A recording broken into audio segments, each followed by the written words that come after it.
Silas McAllister found her at sundown, a woman tied to a fence post with barbed wire, 3 infants crying at her feet and blood freezing on her face. She wasn't breathing. He dropped to his knees, pressed his massive hand against her chest, and felt nothing. Nothing but cold. Nothing but death creeping in. "Don't you dare!" he growled, ripping the wire from her wrists with his bare hands. "Don't you dare leave these babies alone!" Her eyes flew open, wild, terrified. "Please," she rasped. "Don't let him take my daughters." If you want to know what happens next, subscribe to my channel and follow this story to the very end. Drop a comment telling me which city you're watching from. I want to see how far this story travels. Willow Creek Valley, Montana Territory, February 1882. Silas McAllister had been tracking a wolf for 3 days.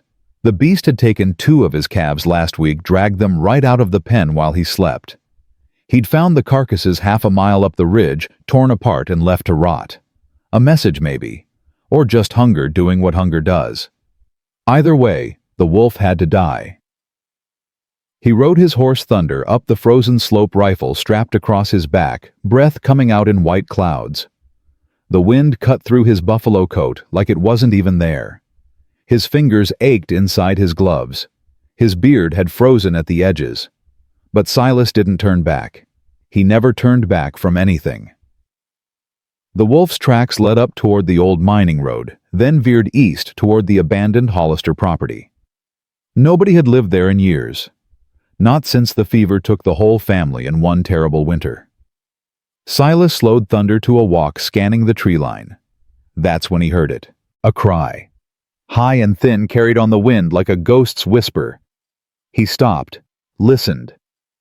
There it was again. Not a wolf, not an animal at all. A baby. Silas kicked Thunder into a gallop before his mind caught up with his body. The sound grew louder as he crested the ridge. 2 more voices joined the first infants, wailing desperate, the kind of crying that meant something was very wrong. He found them near the old fence line. At first he thought it was a trick of the snow, a shadow, a pile of rags left behind by some traveler. Then the shadow moved. A woman, tied to the fence post, arms wrenched behind her, bound with rusted barbed wire that had cut so deep her wrists looked like raw meat. Her nightgown, white once maybe, was torn to shreds, stained brown with dirt and dried blood. At her feet, 3 bundles. 3 babies wrapped in nothing but rags, lying in the snow, faces red and screaming. "Jesus Christ!" Silas breathed. He was off Thunder before the horse fully stopped, boots punching through the frozen crust as he ran toward her. He dropped to his knees beside the infants, first checked their breathing, their color, their tiny curled fists. Alive. All 3. Barely. He turned to the woman. Her head hung forward, chin against her chest. Her hair, the color of autumn leaves, was matted with ice and blood. Bruises bloomed across her face like storm clouds. Her lips were blue. She wasn't moving. "Ma'am." Silas touched her cheek, cold as stone. "Ma'am, can you hear me?" Nothing. He pressed his palm against her chest, feeling for a heartbeat, a breath, anything. Nothing. "No." The word came out like a growl. "No, you ain't dying here. Not like this." He pulled his knife from his belt and cut through the wire. It came away sticky with frozen blood, leaving deep gouges in her pale skin. He caught her as she fell forward, cradling her against his chest. "Come on," he muttered. "Come on, breathe." He rubbed her arms, her hands trying to force warmth back into her body. His own hands were bare. Now he'd torn off his gloves without thinking, and the cold bit into his skin like teeth. "Breathe, damn you." He tilted her head back, opened her mouth, and breathed into her. Once. Twice. 3 times. On the 4th breath, she coughed. Her eyes flew open green as spring grass, wild with terror, and she tried to scream, but only a rasp came out. "Easy." Silas held her steady. "Easy now. I ain't gonna hurt you." She stared at him, chest heaving, trying to make sense of what she was seeing. A giant of a man face, scarred eyes, gray as a winter sky, holding her like she weighed nothing at all. Her voice cracked. My daughters. They're alive. All three. Tears spilled down her frozen cheeks. Please, please don't let him take them. Who? My husband. The word came out like poison. He did this. He left us here to die. Silas didn't ask questions, not yet. He wrapped the three infants in his buffalo coat, tucking them against his chest, where his body heat could keep them warm. The smallest one couldn't have been more than a few days old, whimpered against his heartbeat, and went quiet. The woman could barely stand. Her legs buckled twice before Silas gave up and lifted her onto Thunder's back, settling her in the saddle like she was made of glass. Hold on to the horn, he said. We got 3 miles to go. You fall, I'm picking you up. Understand? She nodded weakly. He walked beside the horse, one hand on the reins, one hand steadying her knee. The wind howled around them, driving snow into his face, but he didn't slow down. Couldn't slow down. Those babies wouldn't survive another hour in this cold. What's your name? He asked after a while, kept his voice low, steady. Something for her to focus on besides the pain. Eleanor.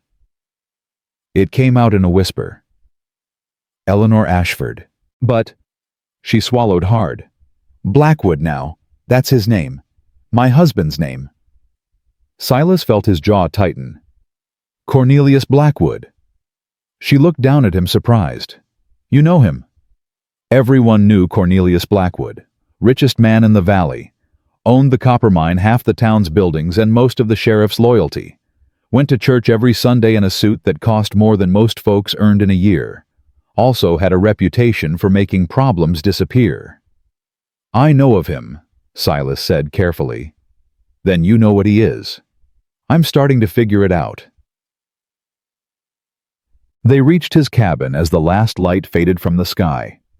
It wasn't much, 4 walls of weathered pine, a stone chimney, a porch that sagged on one side.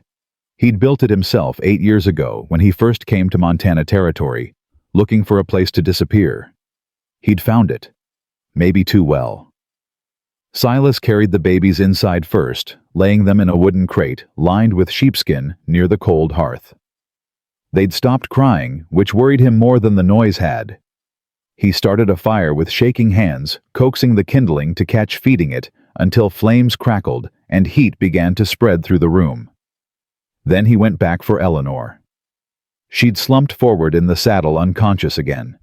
He lifted her down, gently carried her inside, and laid her on his cot near the fire. Her skin was still cold. Too cold.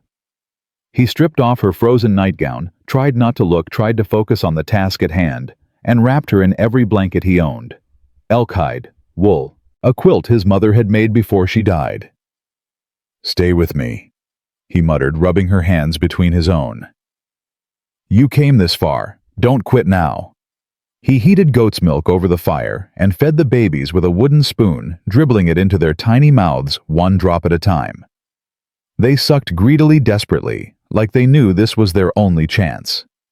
The biggest one, a girl with reddish hair like her mother, opened her eyes and stared at him.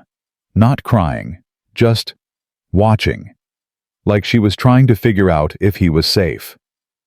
You're okay, he told her. Felt foolish talking to an infant, but he did it anyway. You're okay now. All of you. When the babies were fed and quiet, he turned back to Eleanor. She was awake. Her green eyes tracked him across the room, wary as a wounded animal. She'd pulled the blankets up to her chin, hiding herself, protecting herself. I ain't gonna hurt you, Silas said again. He stayed where he was, kept his distance. You're safe here. Safe. She laughed, a broken sound, no humor in it. I don't know what that word means anymore. He made her drink warm broth, made her eat a few bites of dried meat. She moved like every motion caused her pain, and probably it did. Those bruises on her face weren't the only ones. He could see more on her arms, her shoulders, her ribs, a map of violence written on her skin. "How long?" he asked finally. "How long has he been doing this?" Eleanor stared into the fire. 6 years. Since the day we married. Why? Because I was property. Her voice was flat, empty. My father owed him money, a lot of money, so he sold me to pay the debt. I was 18 years old. Silas felt something hot and dark rise in his chest. He pushed it down. And the girls? He wanted sons. Her jaw tightened. A man like Cornelius Blackwood needs an heir. Someone to carry on his name, inherit his empire. But I gave him daughters instead. 3 of them. She looked at the crate where the babies slept.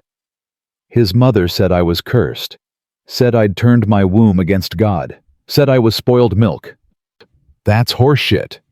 Eleanor's eyes snapped to his, startled. Begging your pardon, ma'am, Silas added. But it is. Babies come how they come. Ain't nobody's fault what they turn out to be. She stared at him for a long moment. Then something in her face cracked just a little, just enough, and tears slipped down her cheeks. He beat me, she whispered. After Lily was born. Beat me in front of his brothers and called it correction. Said I needed to learn my place. She touched her swollen lip, her blackened eye. Then he tied me to that post and left me there. Said if God meant for me to live, he'd send someone to find me. Silas stood up slowly. Walked to the window, looked out at the snow still falling, the darkness pressing against the glass. Reckon he did, he said quietly. She slept after that. Silas sat by the fire, sharpening his knife, watching the flames dance. His mind kept circling back to Cornelius Blackwood, the man's smooth smile, his expensive suits, the way everyone in town bent over backward to please him, and now this. A woman beaten half to death, 3 babies left to freeze, all because they weren't sons. Silas had seen evil before. He'd fought in the war, watched men do unspeakable things to each other in the name of causes they barely understood. He'd thought he'd left all that behind when he came to Montana. Guess evil followed you wherever you went. Around midnight, the smallest baby started crying. Silas picked her up. Lily Eleanor had called her and held her against his shoulder, patting her back gently. Shh, he murmured. Shh, little one. You're all right. She was so small, fit in one of his hands practically, fragile as a bird. But she had a strong grip, her tiny fingers wrapped around his thumb and held on tight. Something shifted in Silas's chest. Something he hadn't felt in a long time. He looked at the other 2 babies, sleeping peacefully now. Looked at Eleanor, pale and battered, but breathing, wrapped in his blankets, alive. He'd saved them.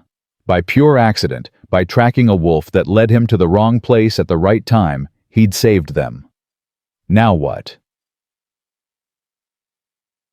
Dawn came gray and cold.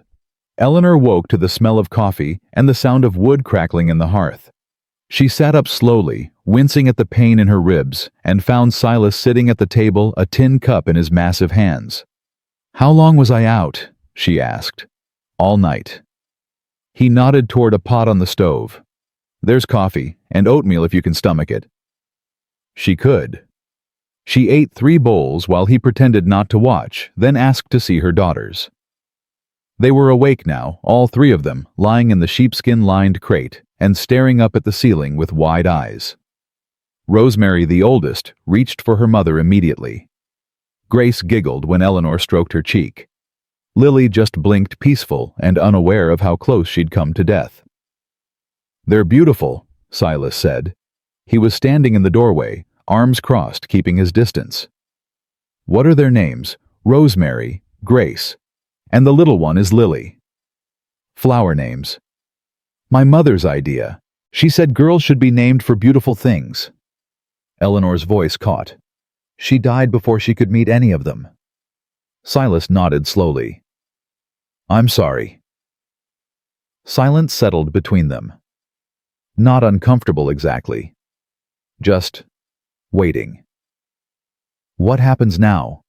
Eleanor finally asked. I can't go back to him. I won't. He'll kill me this time. And the girls. You ain't going back. She looked up at him, hope and fear warring in her eyes. You don't understand. Cornelius is powerful. He owns the sheriff, the judge, half the town. He'll come looking for me. He'll say I stole his property. He'll... Let him come. Silas's voice was quiet, but there was iron underneath it.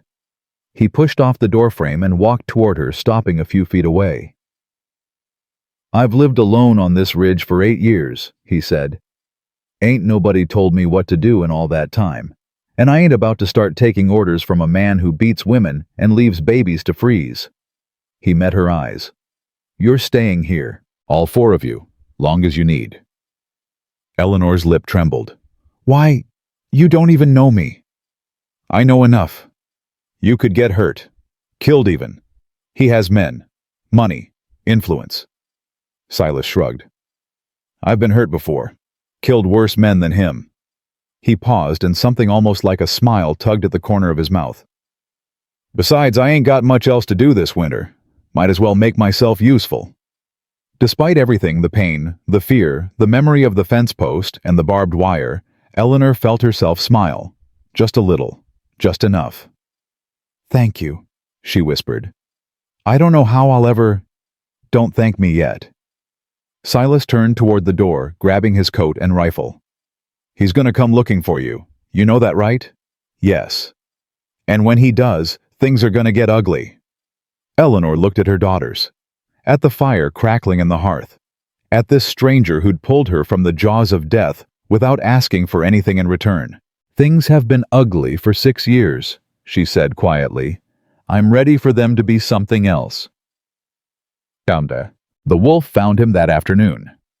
Silas was chopping wood behind the cabin when he heard the growl low and rumbling coming from the tree line. He set down the axe, slowly, keeping his movements calm, and turned.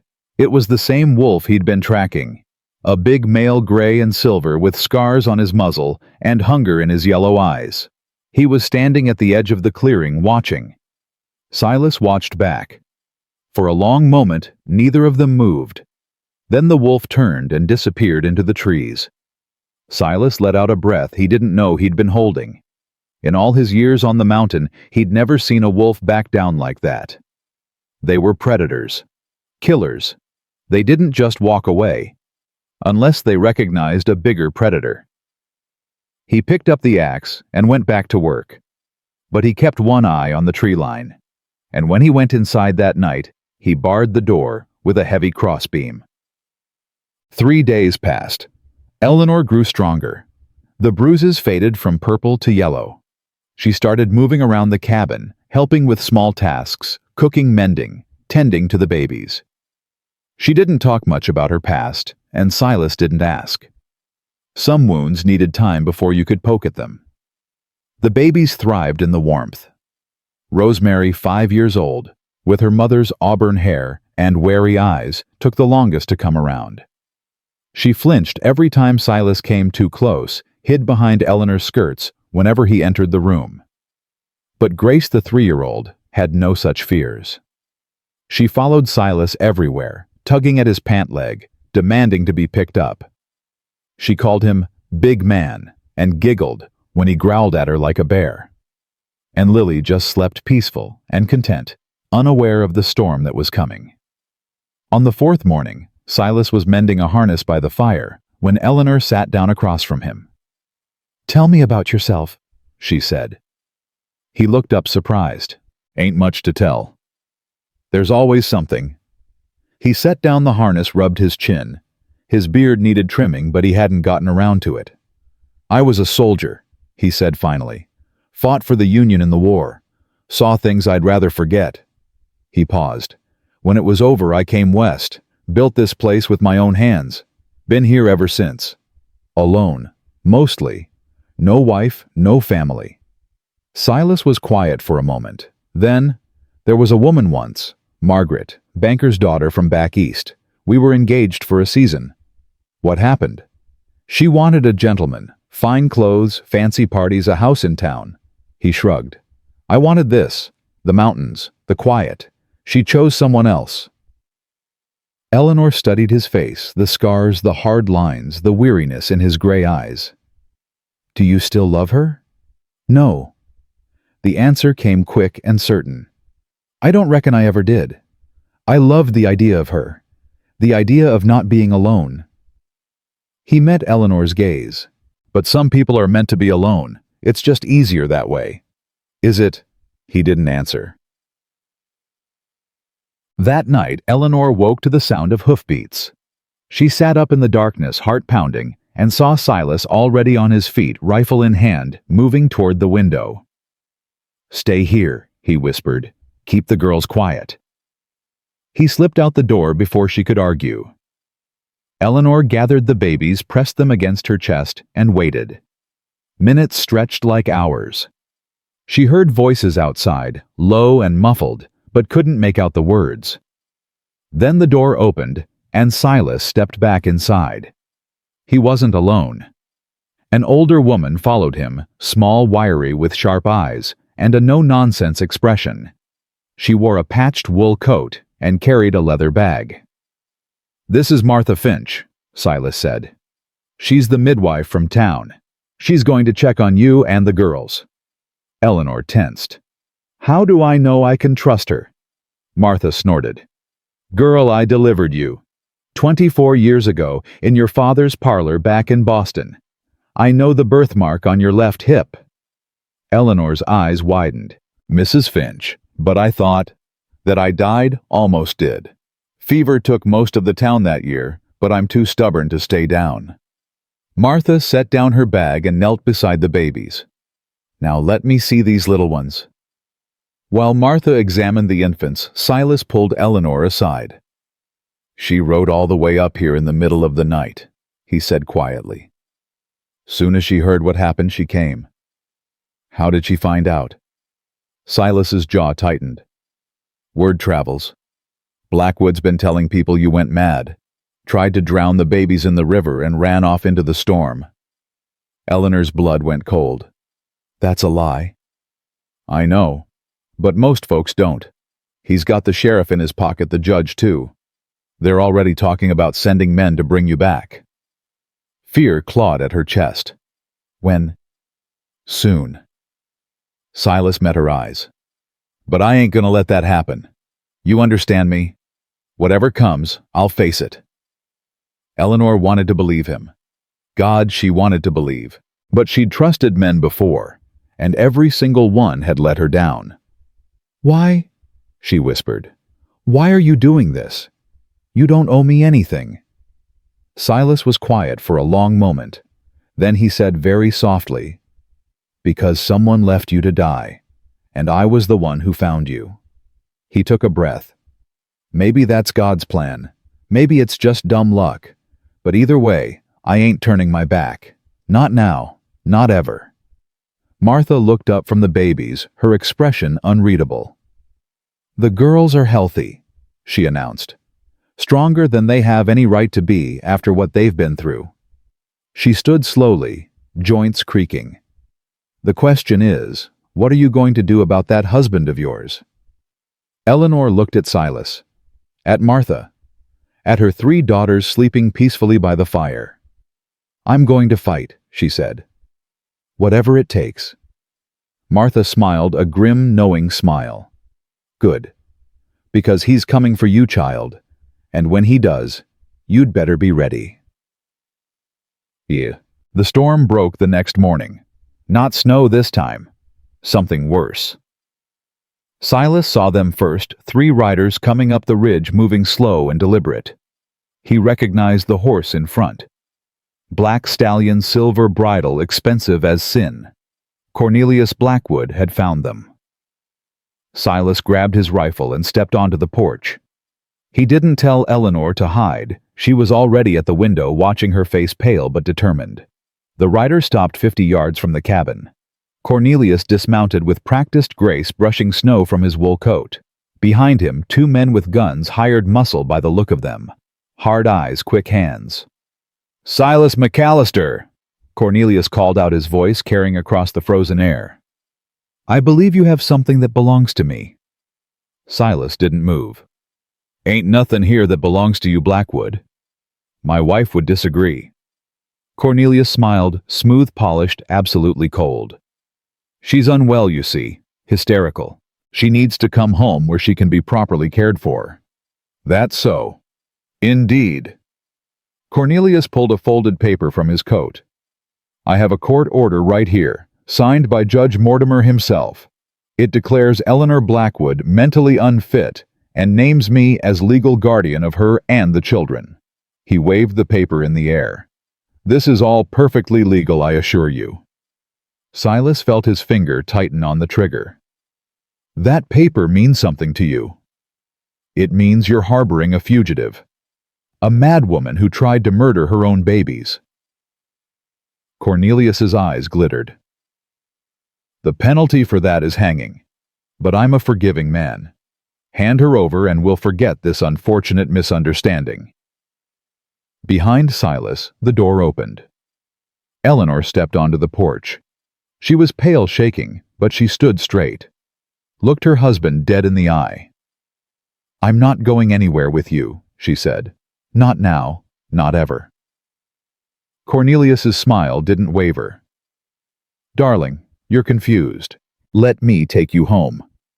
Home! Her voice cracked with fury. You tied me to a fence post in a blizzard. You left our daughters to freeze. You beat me until I couldn't stand. She took a step forward. That wasn't a home, it was a prison.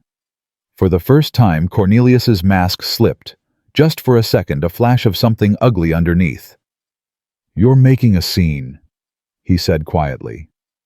Come with me now, and I'll overlook this outburst. No. No, he laughed. You think this half-wit mountain man can protect you? You think anyone in this territory will take your word over mine? He gestured to his men. Bring her. The two gunmen started forward. Silas raised his rifle. I wouldn't. They stopped. You can't shoot all three of us, Cornelius said reasonably. And even if you could, more would come. I have money, Mr. McAllister, resources, friends in high places. He spread his hands.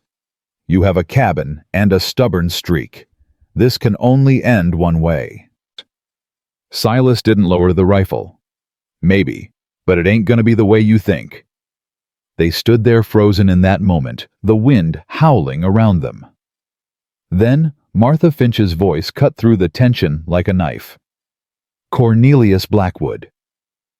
She'd appeared from behind the cabin riding her mule bundled in her patched coat. But she wasn't alone. Beside her rode Sheriff Thomas Reeves, a big man with a silver star on his chest and a rifle across his saddle. Cornelius's eyes narrowed. Sheriff, what are you doing here? Got a report of attempted murder. Reeves dismounted slowly, his hand resting on his gun. Woman and 3 babies left to freeze. Eyewitness testimony. Physical evidence. That's absurd. My wife is mentally... I examined her myself, Martha interrupted. Those wounds didn't come from falling. They came from fists and wire and a man who thought he could do whatever he wanted because nobody would stop him. Reeves stepped forward. Cornelius Blackwood, you're under arrest. On what charge? Cornelius sputtered. You can't. Attempted murder, assault, child endangerment. Reeves pulled out handcuffs. We can add resisting arrest if you'd like. For a moment, Cornelius looked like he might fight. His men tensed hands, moving toward their guns. Then Silas spoke. Quiet, deadly calm. I'd think real careful about your next move. The gunmen looked at him at his size, his scars the cold certainty in his eyes, and stepped back. Cornelius's face twisted with rage. This isn't over. I'll have all of you. Shut up. Reeves slapped the cuffs on him. You can make your threats from a jail cell. They took him away. Eleanor watched from the porch until the riders disappeared over the ridge. Then her legs gave out and she would have fallen if Silas hadn't caught her. "Easy," he said, holding her steady. "It's over." "Is it?" She looked up at him, tears streaming down her face. "Is it really over?" He wiped a tear from her cheek with his rough thumb. "It's starting to be." She leaned into him then, not for romance, not yet just for strength, just for the simple miracle of being held by someone who didn't want to hurt her. "Thank you," she whispered against his chest. "Thank you for saving us." Silas wrapped his arms around her. Careful, gentle, like she was something precious that might break. "You saved yourself," he said. "I just helped." Behind them, the fire crackled. The babies stirred, and somewhere in the distance, the wolf howled long and mournful, as if bidding farewell to the storm. The days that followed moved slow as molasses in winter. Eleanor spent most of her time by the fire nursing Lily, watching the flames dance while her mind wandered to dark places. She kept expecting the door to burst open, kept expecting Cornelius to appear with that cold smile and those cruel hands. But he didn't come. Silas moved around the cabin like a man twice his size shouldn't be able to quiet, careful, always aware of where she was and what she needed before she asked. He brought her tea without being asked, stoked the fire when it burned low, checked on the babies in the middle of the night so she could sleep. He never asked for anything in return. On the third morning after Cornelius's arrest, Eleanor woke to find Rosemary sitting at the foot of her cot, staring at her with those big, serious eyes. "Mama," the girl whispered, "is the bad man coming back?" Eleanor's heart clenched. She pulled her daughter close, breathing in the scent of her hair. "No, sweetheart. He's not coming back." "Promise. I promise." But even as she said the words, she wondered if they were true. Silas came in from outside, stomping snow off his boots, a bundle of firewood in his arms. He stopped when he saw them huddled together on the cot. "Everything all right?" he asked. Rosemary buried her face in Eleanor's shoulder. She still wouldn't look at Silas directly, still flinched when he came too close. 6 years of living with a violent father had taught her that big men meant pain. "She's scared," Eleanor said softly. "She doesn't understand why we're here, why everything changed." Silas nodded slowly. He set down the firewood and crouched by the hearth, keeping his distance. "That's fair. Change is scary." He glanced at Rosemary's hidden face. "You know what I do when I'm scared." The girl didn't answer, but her shoulders tensed, listening. "I find something to do with my hands," Silas continued. "Keeps the mind busy, keeps the fear from taking over." He reached into his pocket and pulled out a small block of wood and a knife.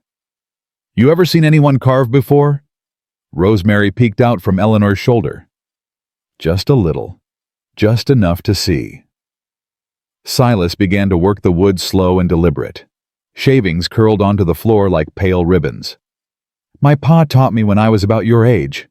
Said a man who could make something beautiful out of nothing would never be truly poor." "What are you making?" The question came out small, barely above a whisper. Silas smiled. It transformed his face, softened all those hard edges. "Don't know yet. Sometimes you gotta let the wood tell you what it wants to be." Rosemary watched him for a long moment. Then she slid off the cot and took 2 hesitant steps toward him. Eleanor held her breath. The girl stopped about 5 feet away, close enough to see, but far enough to run. "Can I watch?" "Sure thing." Silas kept carving. Didn't look up. Didn't make any sudden moves. "Pull up a spot by the fire. Gets cold on that floor."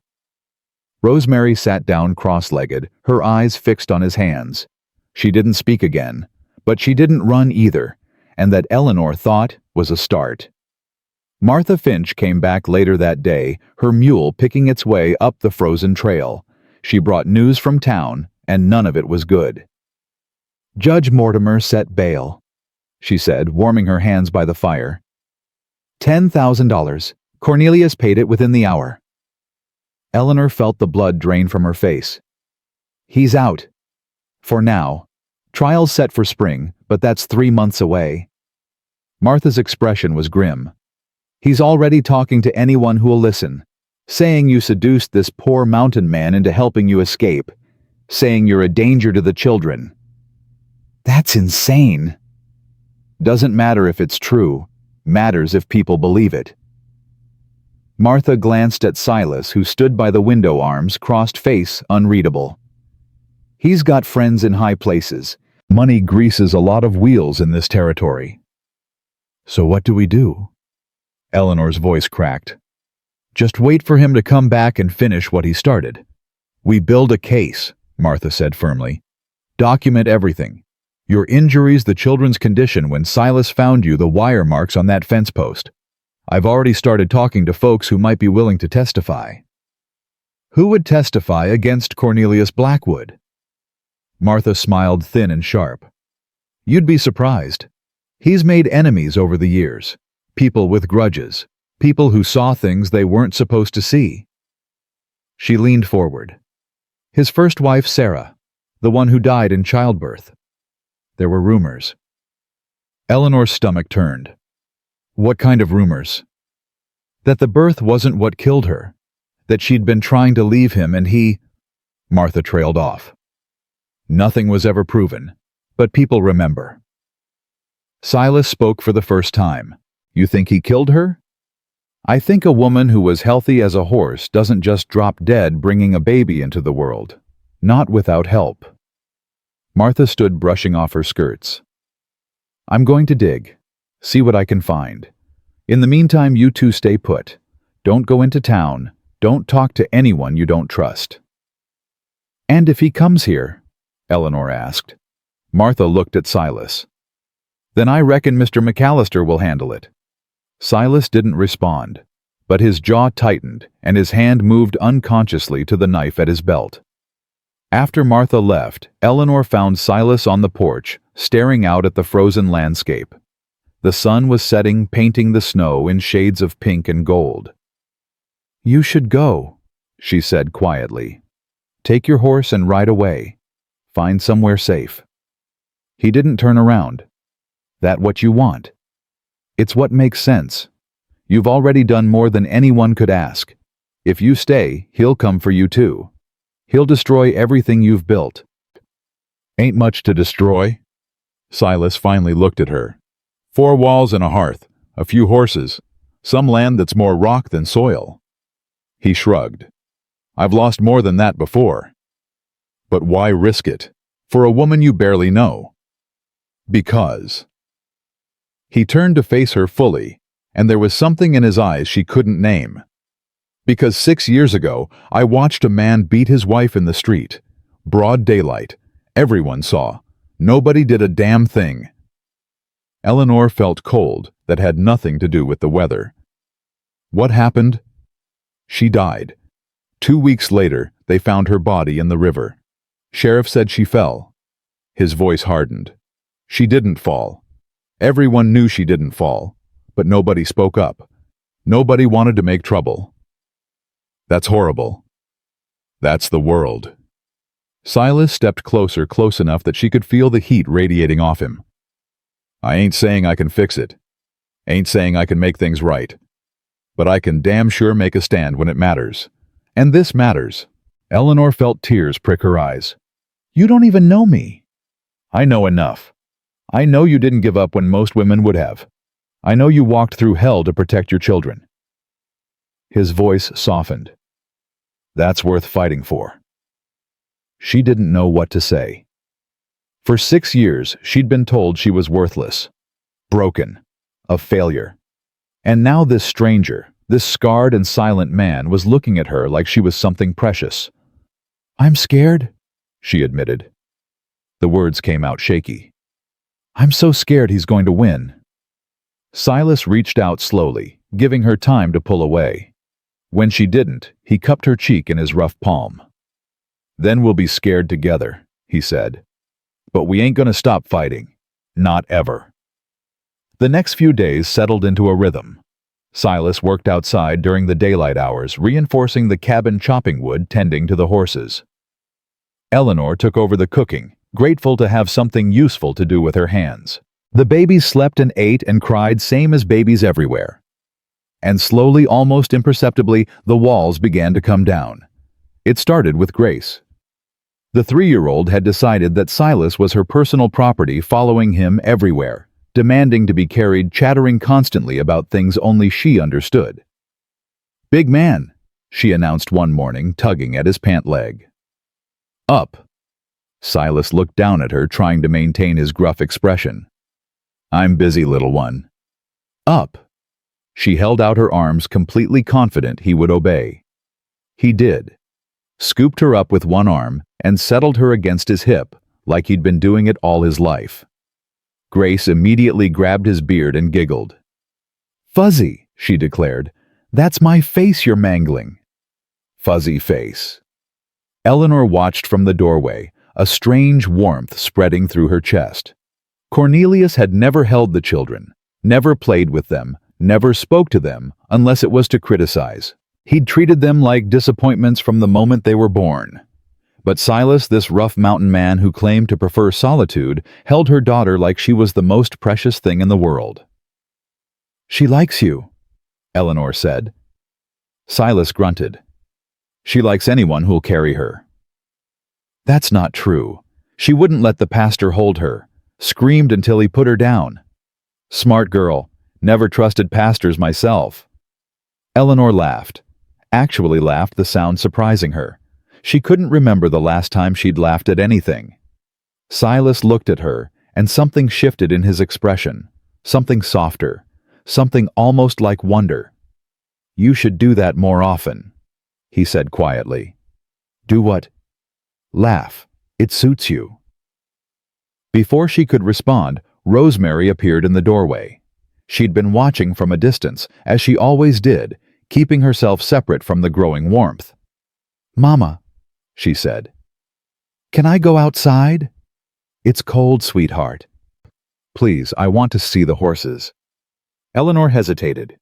The child had been cooped up for days, and the cabin was starting to feel smaller with each passing hour. "I'll take her," Silas offered. He set Grace down gently. "Got a mare in the stable who's gentle as a lamb. Rosemary might like to meet her."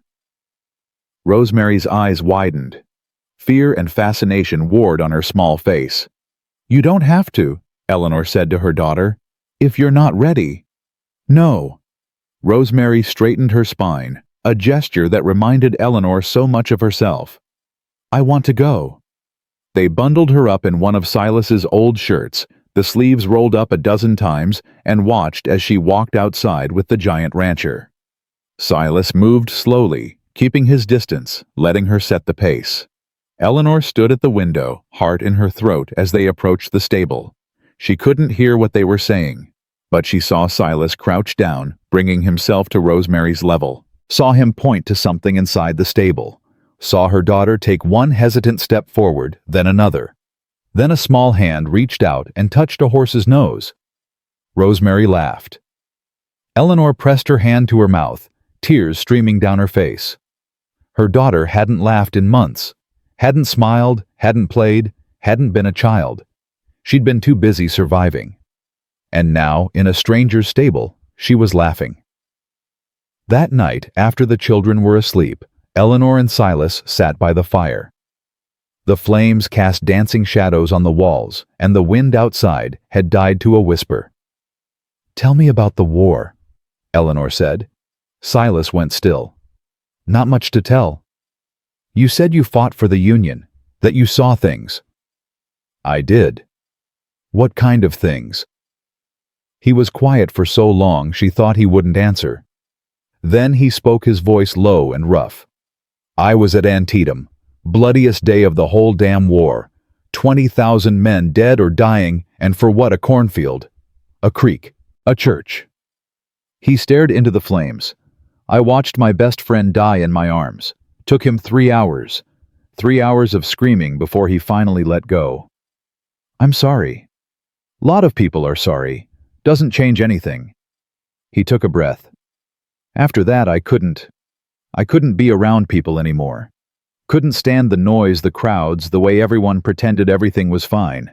So I came out here, built this place, figured if I stayed away from the world would stay away from me. Did it work?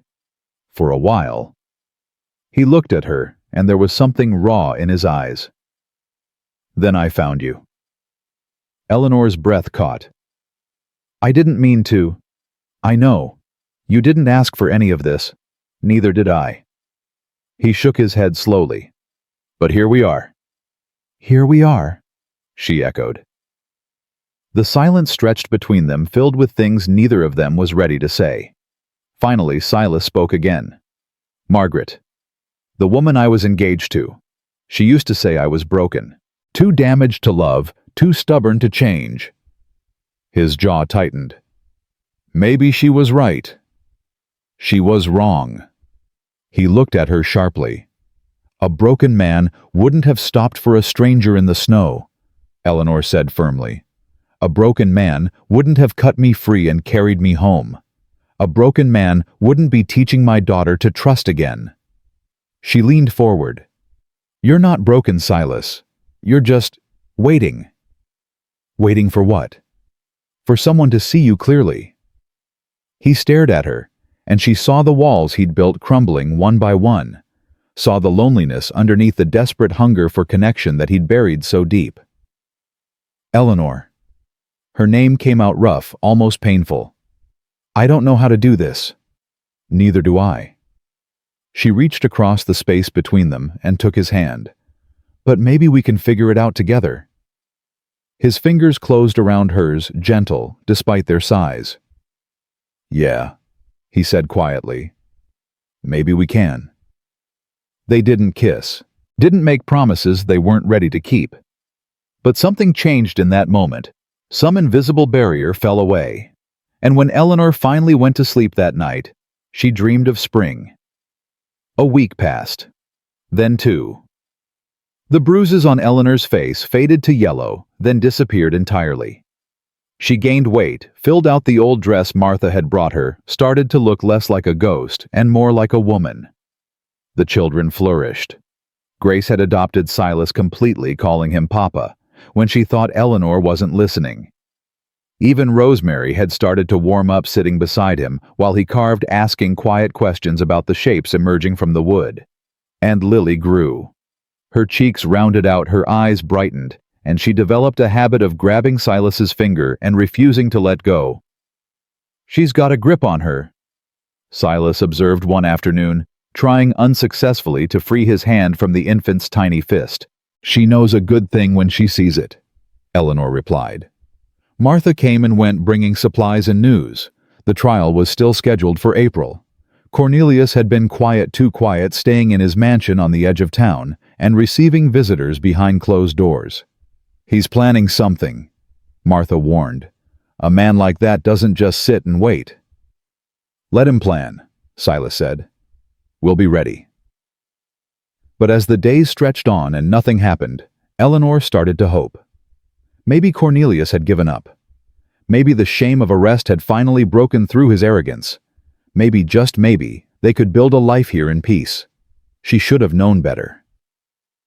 The rider came on a Tuesday afternoon, just as the sun was starting to sink toward the mountains. Eleanor was inside with the children when she heard hoofbeats. Her heart seized, but she forced herself to stay calm, to keep singing the lullaby she'd been humming to Lily. Silas was on the porch when the rider stopped. She heard voices low and tense. Then the door opened. Silas's face was stone. Eleanor, you need to hear this.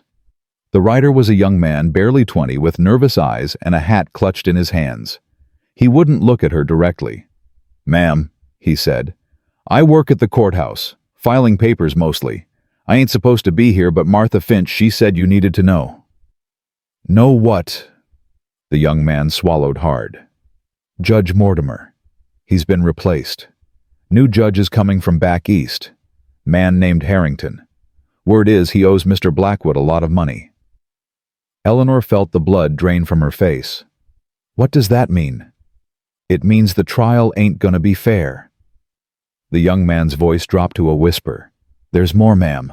I overheard something. Mr. Blackwood, he's been talking to some men, rough men, the kind who don't ask questions about the jobs they take. What kind of jobs? The kind that end with bodies in the river. The world tilted.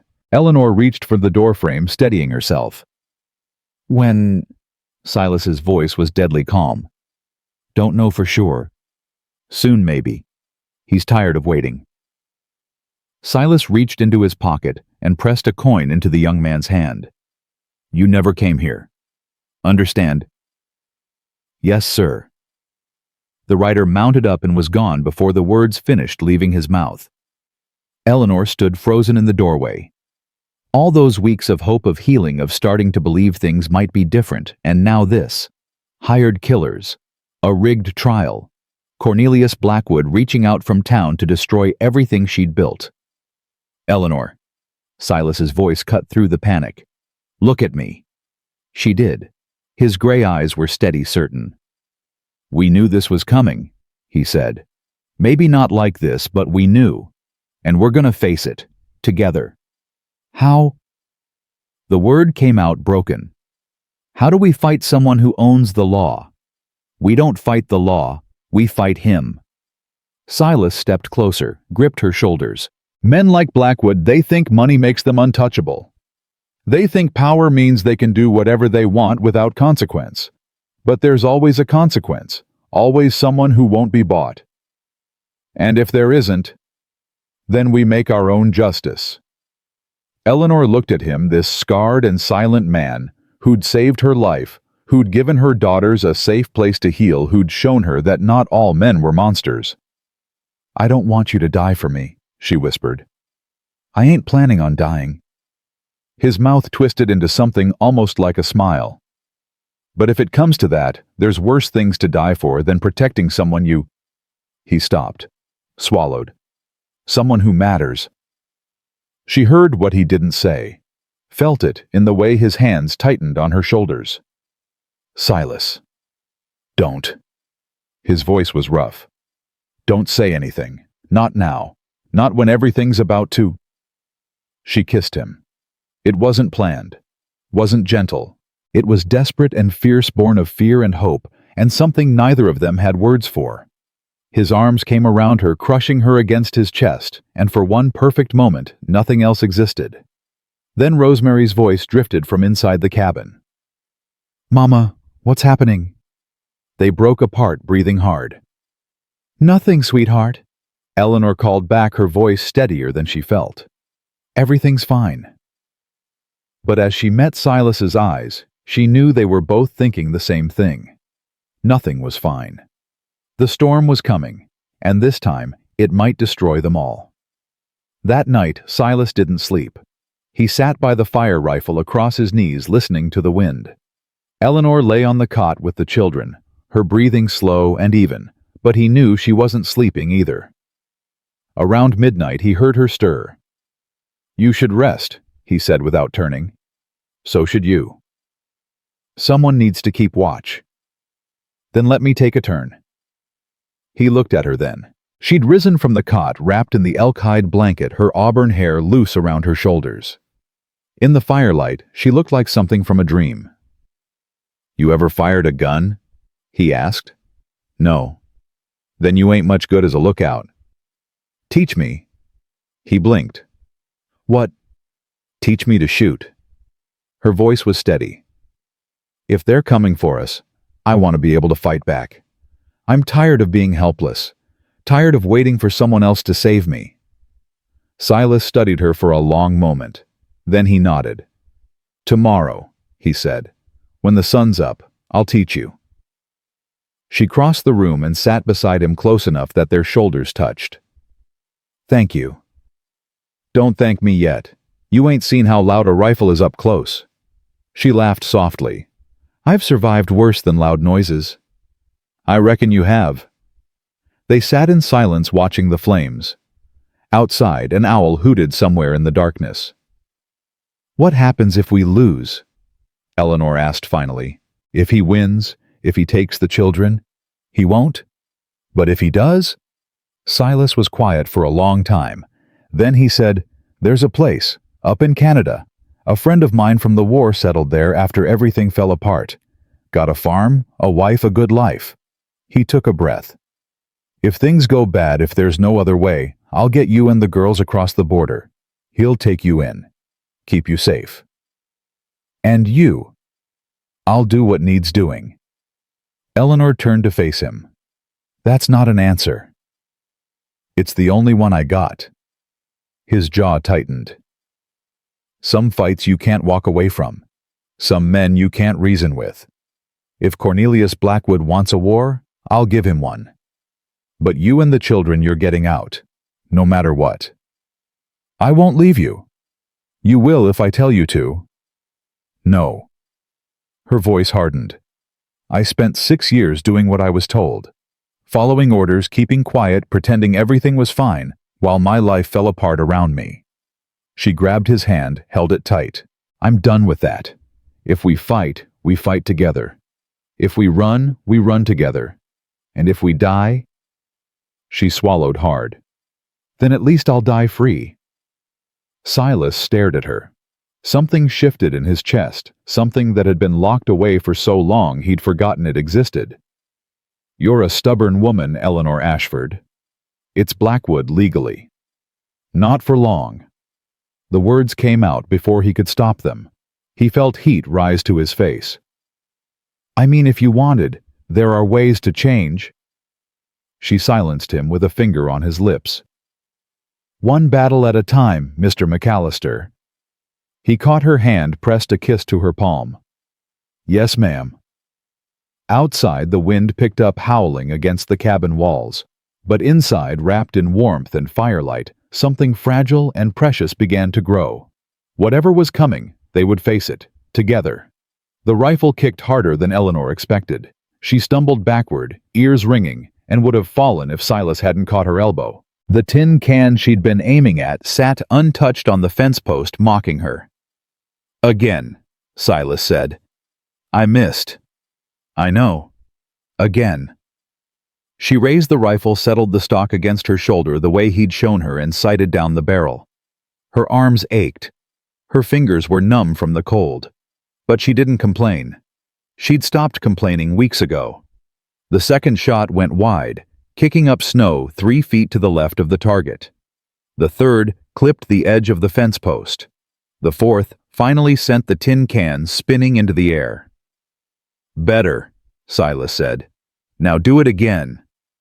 By the time the sun was high overhead, Eleanor had gone through 2 boxes of ammunition and hit the target more often than she'd missed.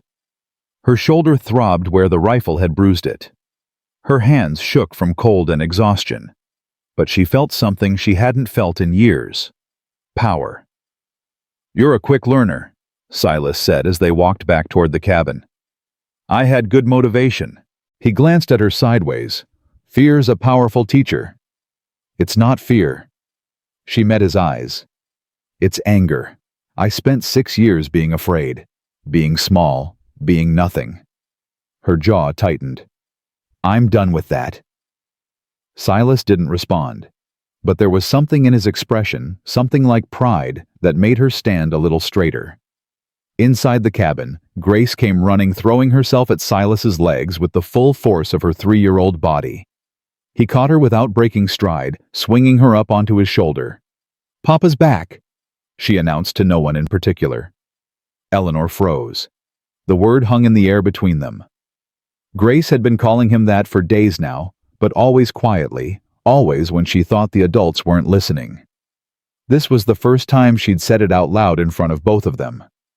Silas went very still. Grace, Eleanor said carefully. Mr. McAllister isn't... It's all right. Silas's voice was rough. He didn't look at Eleanor. She can call me whatever she wants.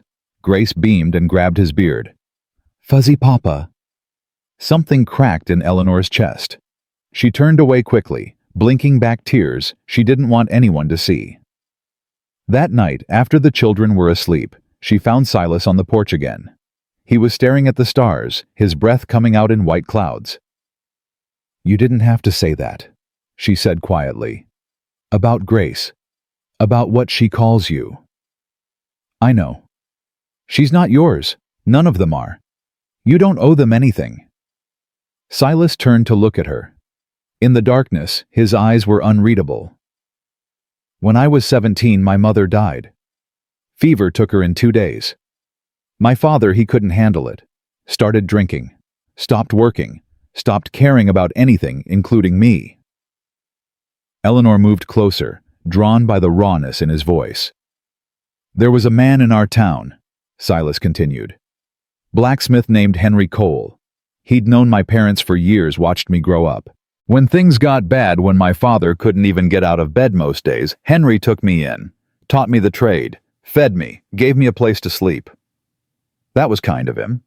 It was more than kind. It was everything. Silas's hands clenched on the porch railing. He didn't have to do it. I wasn't his blood, wasn't his responsibility. But he did it anyway because that's what good men do. They step up when others step away. Eleanor felt tears prick her eyes again. Is that why you saved us? Partly. He turned to face her fully. But there's more to it than that. When I found you on that fence post, something broke inside me. Something I'd been holding together for years. He took a breath. I don't know if I believe in God. After what I saw in the war, it's hard to believe in much of anything. But I believe in choices. I believe we can choose to be better than the world expects us to be. And you chose me. I chose all of you. His voice dropped. Those girls in there, they didn't ask to be born to a monster. They didn't ask to be left in the snow to die. But they're here now, and they're alive, and they're starting to smile again. He shook his head slowly. If Grace wants to call me Papa, I ain't gonna tell her no. Because maybe that's what she needs. Maybe that's what we all need. Someone to choose us when nobody else will. Eleanor stepped forward and wrapped her arms around him. He stiffened for a moment, surprised. Then his arms came around her, holding her close. Thank you, she whispered against his chest. For what? For being the man you are. He didn't answer, just held her tighter as the stars wheeled overhead and the wind whispered through the pines. Martha arrived 3 days later with news that changed everything. She came riding up the trail just after dawn, her mule lathered with sweat despite the cold.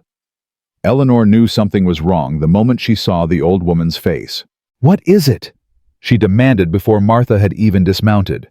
I found her. Martha's voice was breathless. Sarah Blackwood's sister. She's alive, living in a convent 200 miles from here. Eleanor's heart stopped.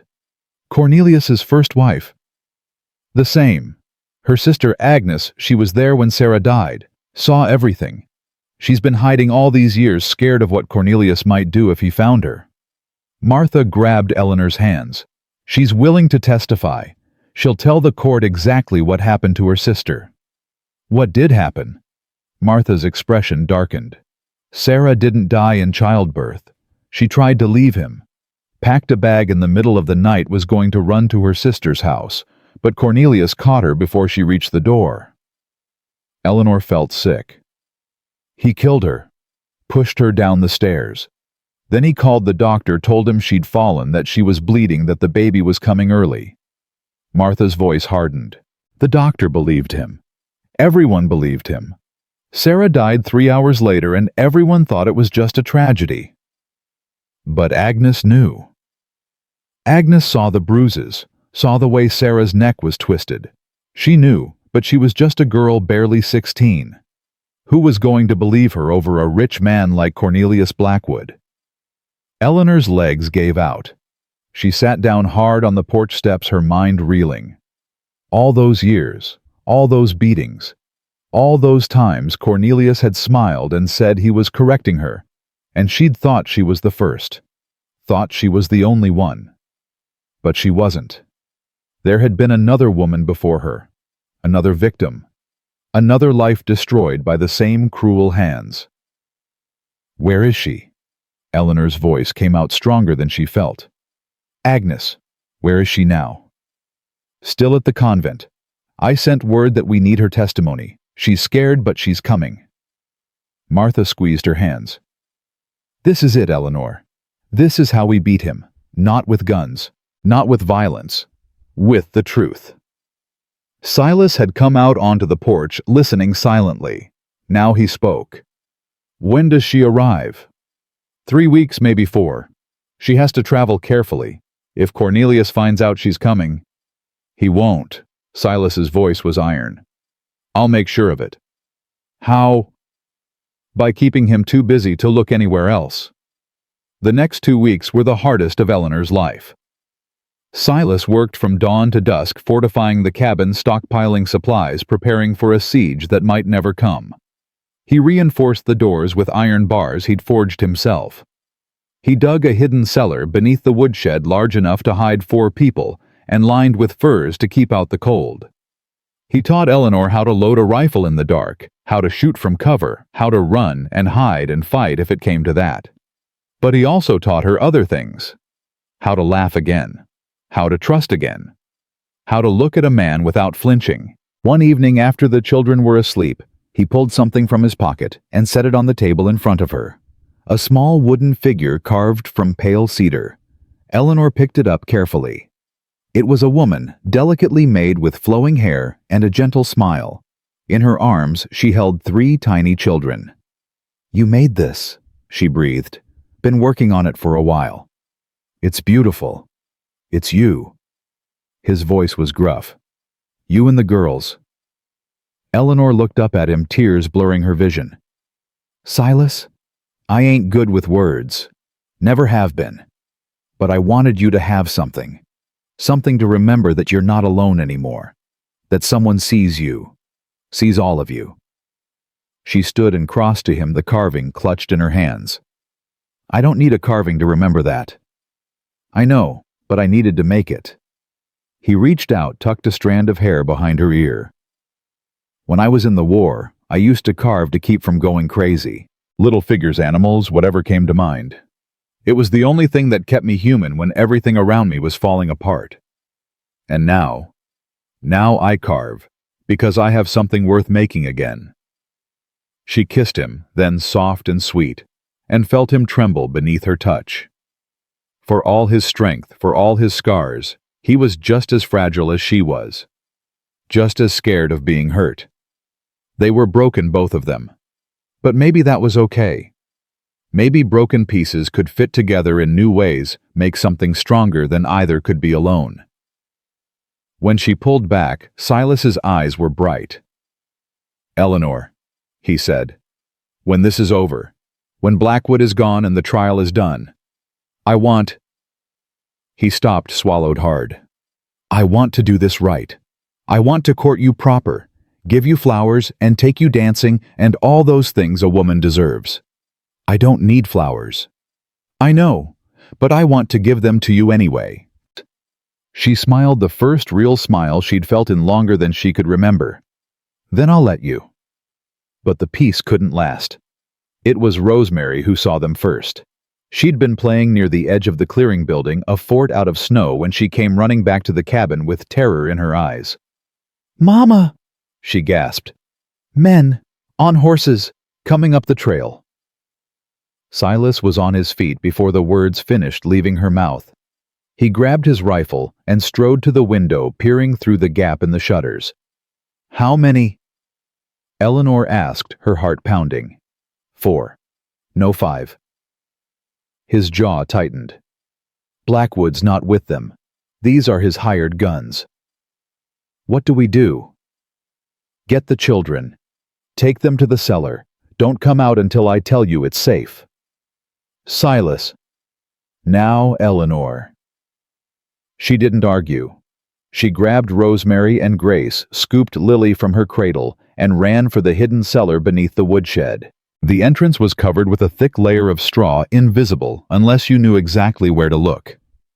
In, she ordered, lifting the trapdoor. Quickly. Rosemary climbed down first, then turned to take Grace. Eleanor handed down the baby, last, her hands shaking so badly she nearly dropped her. Stay quiet, she whispered. No matter what you hear, stay quiet and don't move. Mama. Rosemary's voice was steady, far too steady for a 5-year-old. Are you coming? Eleanor looked toward the cabin where Silas stood alone on the porch, rifle in hand. "Soon," she said. "I'll be there soon." She closed the trap door, covered it with straw, and ran back toward the cabin. Silas saw her coming, and his face twisted with fury. "I told you to stay with the children." "They're hidden. They're safe."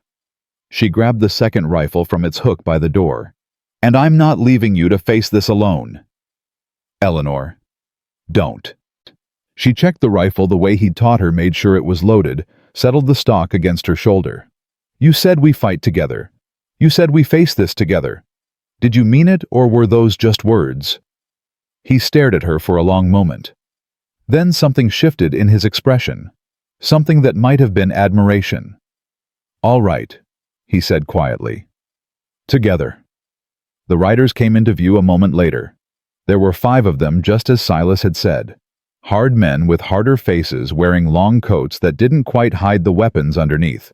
They spread out as they approached, forming a loose semicircle around the cabin. The one in front raised his hand, and they stopped about 30 yards away. "Silas McAllister," the leader called out. His voice was smooth, almost friendly. "We ain't here for trouble." "Then turn around and ride away." "Can't do that. We got a message to deliver." "I'm listening." The leader smiled. It didn't reach his eyes. "Mr. Blackwood sends his regards. He wants you to know he's tired of waiting.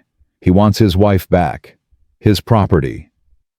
"She ain't his property." "Law says different." "Then the law's wrong." The leader's smile faded. "You're making a mistake, McAllister. Cornelius Blackwood ain't a patient man. He's given you plenty of time to do the right thing. Now he's done asking nice." Eleanor stepped forward, rifle raised. "Tell your boss I'd rather die than go back to him." The leader's eyes widened slightly when he saw her. Then he laughed. "Well, well, the little wife's got teeth after all." He shook his head. "Ma'am, I got nothing against you personally, but you're gonna come with us one way or another. Your choice how much it hurts." "I ain't going anywhere." "Then we got a problem."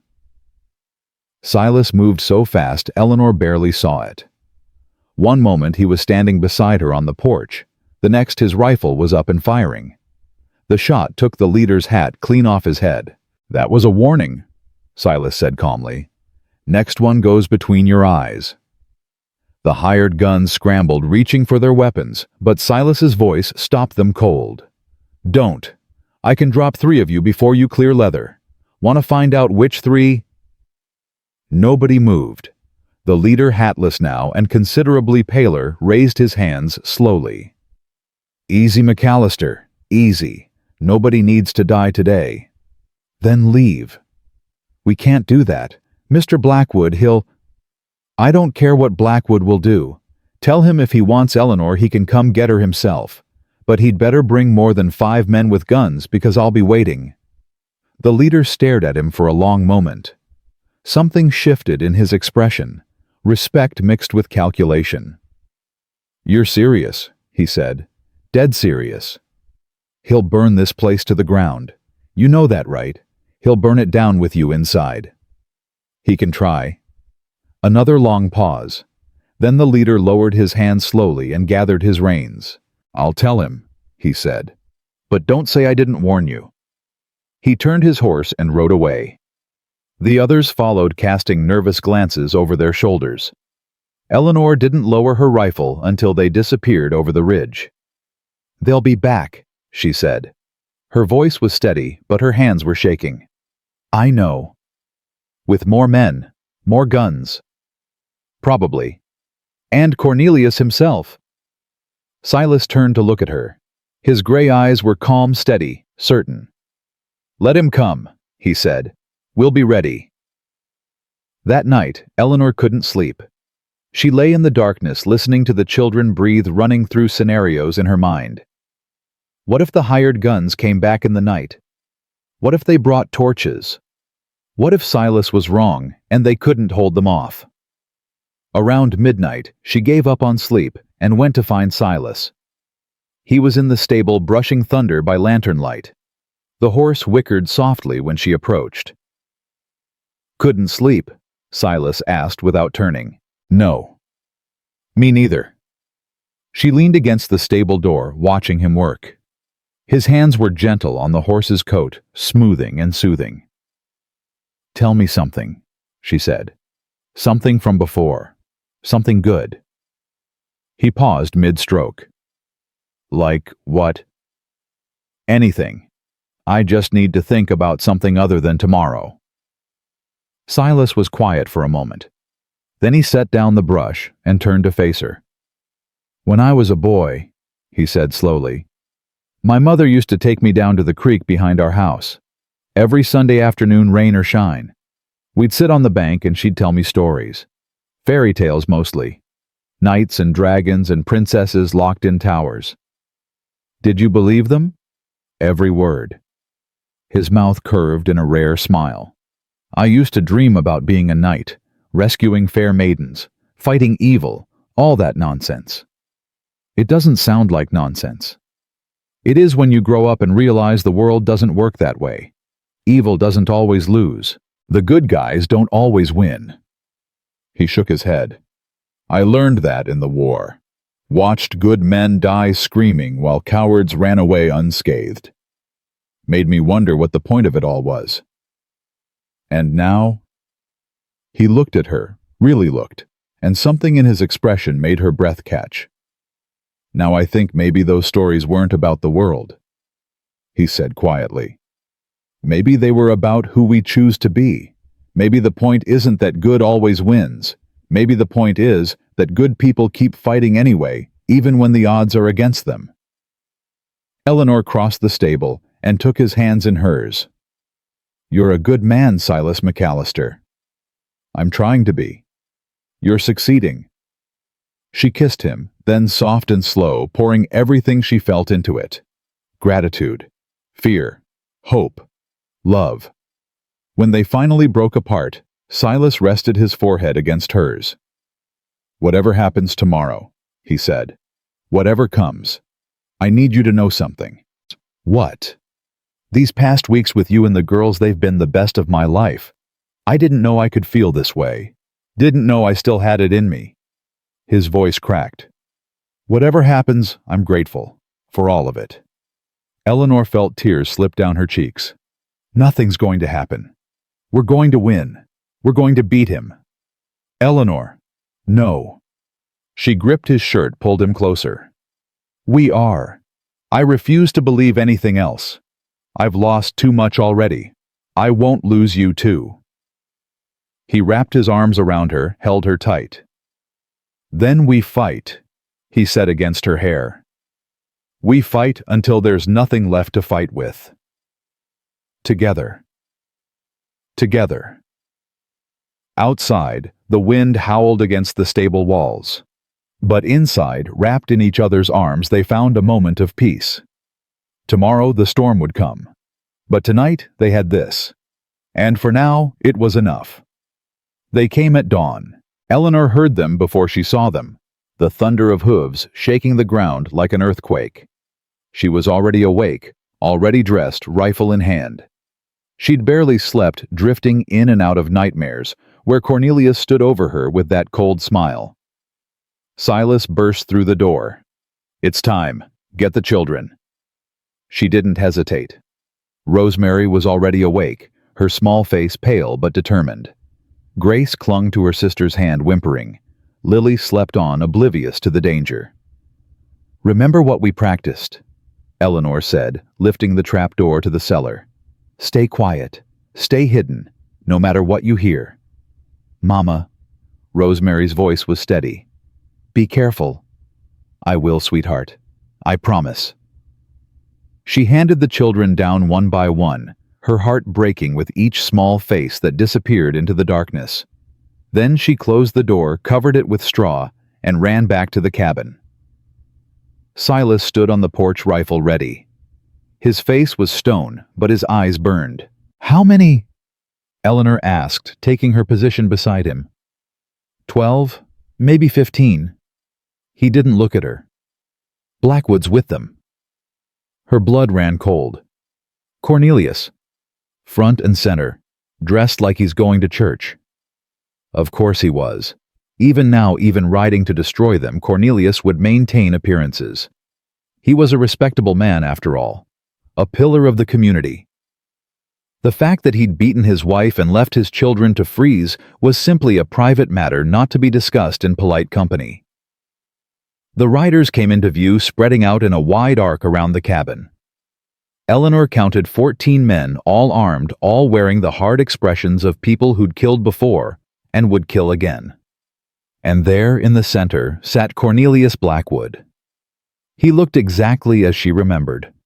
Tall and thin, with a neatly trimmed mustache and cold blue eyes that had never held an ounce of warmth. His suit was immaculate, his gloves spotless, his posture perfect. He might have been attending a business meeting rather than a siege. "Eleanor." His voice carried across the frozen air, smooth as silk. "My darling wife, I've missed you terribly." She felt sick. "I'm not your wife anymore. The law says otherwise." He dismounted gracefully, brushing snow from his coat. "I've given you time, my dear. Time to recover from your episode. Time to realize your mistake. But I'm afraid my patience has reached its limit." "Your patience." The word came out like a curse. "You tied me to a fence post and left me to die." "A necessary correction. You were hysterical. Irrational. You needed to understand the consequences of your actions." He spread his hands, a gesture of false reasonableness. "But I'm willing to forgive you. Come home with me, now bring the children, and we'll put this unpleasantness behind us." "I'd rather die." Something flickered in his eyes. Something dark and ugly. "That can be arranged." Silas stepped forward, putting himself between Eleanor and her husband. "She's not going anywhere with you, Blackwood."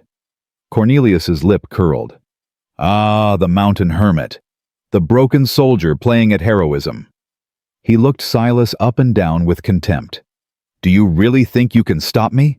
I have 14 armed men. You have a rifle and a madwoman. I have the truth." "The truth?" Cornelius laughed. "The truth is whatever I say it is. I own this county. I own the sheriff, the judge, the newspaper. I own the very ground you're standing on." He took a step forward. "You're nothing, McAllister. A nobody. And when this is over, no one will even remember your name." "Maybe not." Silas's voice was steady. "But they'll remember what you did. They'll remember the woman you tried to kill. The children you left in the snow. Who's going to tell them you—" Cornelius smiled. "Dead men don't talk." He raised his hand, and the hired guns moved forward, spreading out to surround the cabin. Eleanor's finger tightened on the trigger. Her heart pounded so loud she could barely hear herself think. This was it. This was the moment everything would be decided. "Cornelius!" A voice rang out from the tree line. "Cornelius Blackwood!" Everyone froze. Martha Finch rode out of the forest on her mule, her patched coat flying behind her. But she wasn't alone. Beside her rode Sheriff Thomas Reeves, his silver star gleaming in the morning light. And behind them came a dozen more riders, townspeople, Eleanor recognized from her years in Copper Falls. The blacksmith, the schoolteacher, the widow who ran the general store. People she'd smiled at in church, nodded to on the street, never daring to ask for help, because she knew Cornelius owned them all. But they were here now, armed and angry and riding toward the cabin like an army of the damned. Cornelius's face went white. "What is this? Justice?" Martha said. She dismounted and walked toward him, her back straight despite her years. "Something you should have faced a long time ago." "You have no authority here, old woman." "No, but I do." Sheriff Reeves stepped forward, his hand resting on his gun. "Cornelius Blackwood, you're under arrest." "On what charges? You already arrested me once. I posted bail." "The trial." "The trial's been moved up." Reeves's voice was grim. "New evidence has come to light. Evidence that changes everything." He gestured toward the tree line, and another rider emerged. A woman in a nun's habit, her face pale but determined. Eleanor didn't recognize her at first. Then the woman pushed back her hood, revealing auburn hair streaked with gray and eyes the same shade as Sarah Blackwood's portrait that had hung in Cornelius's study. "Agnes," Cornelius breathed, his face drained of color. "You're supposed to be dead." Agnes's voice was cold. "Like my sister, like the woman you murdered." "I don't know what you're talking about." "You pushed her down the stairs." Agnes dismounted and walked toward him, her steps steady despite the trembling in her hands. "I was there, Cornelius. I saw everything. I was hiding in the closet because I was afraid of you, and I watched you push my sister down the stairs and then stand over her body while she bled to death." Lies. Hysterical lies from a hysterical woman. Then why did you pay the doctor to keep quiet? Why did you burn Sarah's diary? Why did you threaten to kill me if I ever told anyone what I saw? Cornelius's composure cracked. His face twisted with rage, and for a moment the mask slipped completely, revealing the monster underneath. "You stupid girl! You should have stayed hidden. You should have kept your mouth shut like you did for the past 15 years. I was a child. I was terrified. But I'm not a child anymore." Agnes turned to face the crowd. "This man murdered my sister. He beat her for years, terrorized her, controlled every aspect of her life. And when she finally tried to leave him, he killed her." "She fell," Cornelius snarled. "It was an accident. Accidents don't leave bruises shaped like handprints. Accidents don't happen to women who've been planning their escape for months." Agnes's voice rose. "I have letters, Cornelius. Letters Sarah wrote to me describing everything you did to her. I hid them all these years, too afraid to come forward. But not anymore." She pulled a bundle of papers from inside her habit and held them up. "These are Sarah's words, her testimony from beyond the grave, and every single one of them describes the hell you put her through." The crowd murmured. Eleanor saw faces she'd known for years, faces that had looked through her past, her pretending not to see the bruises and the fear.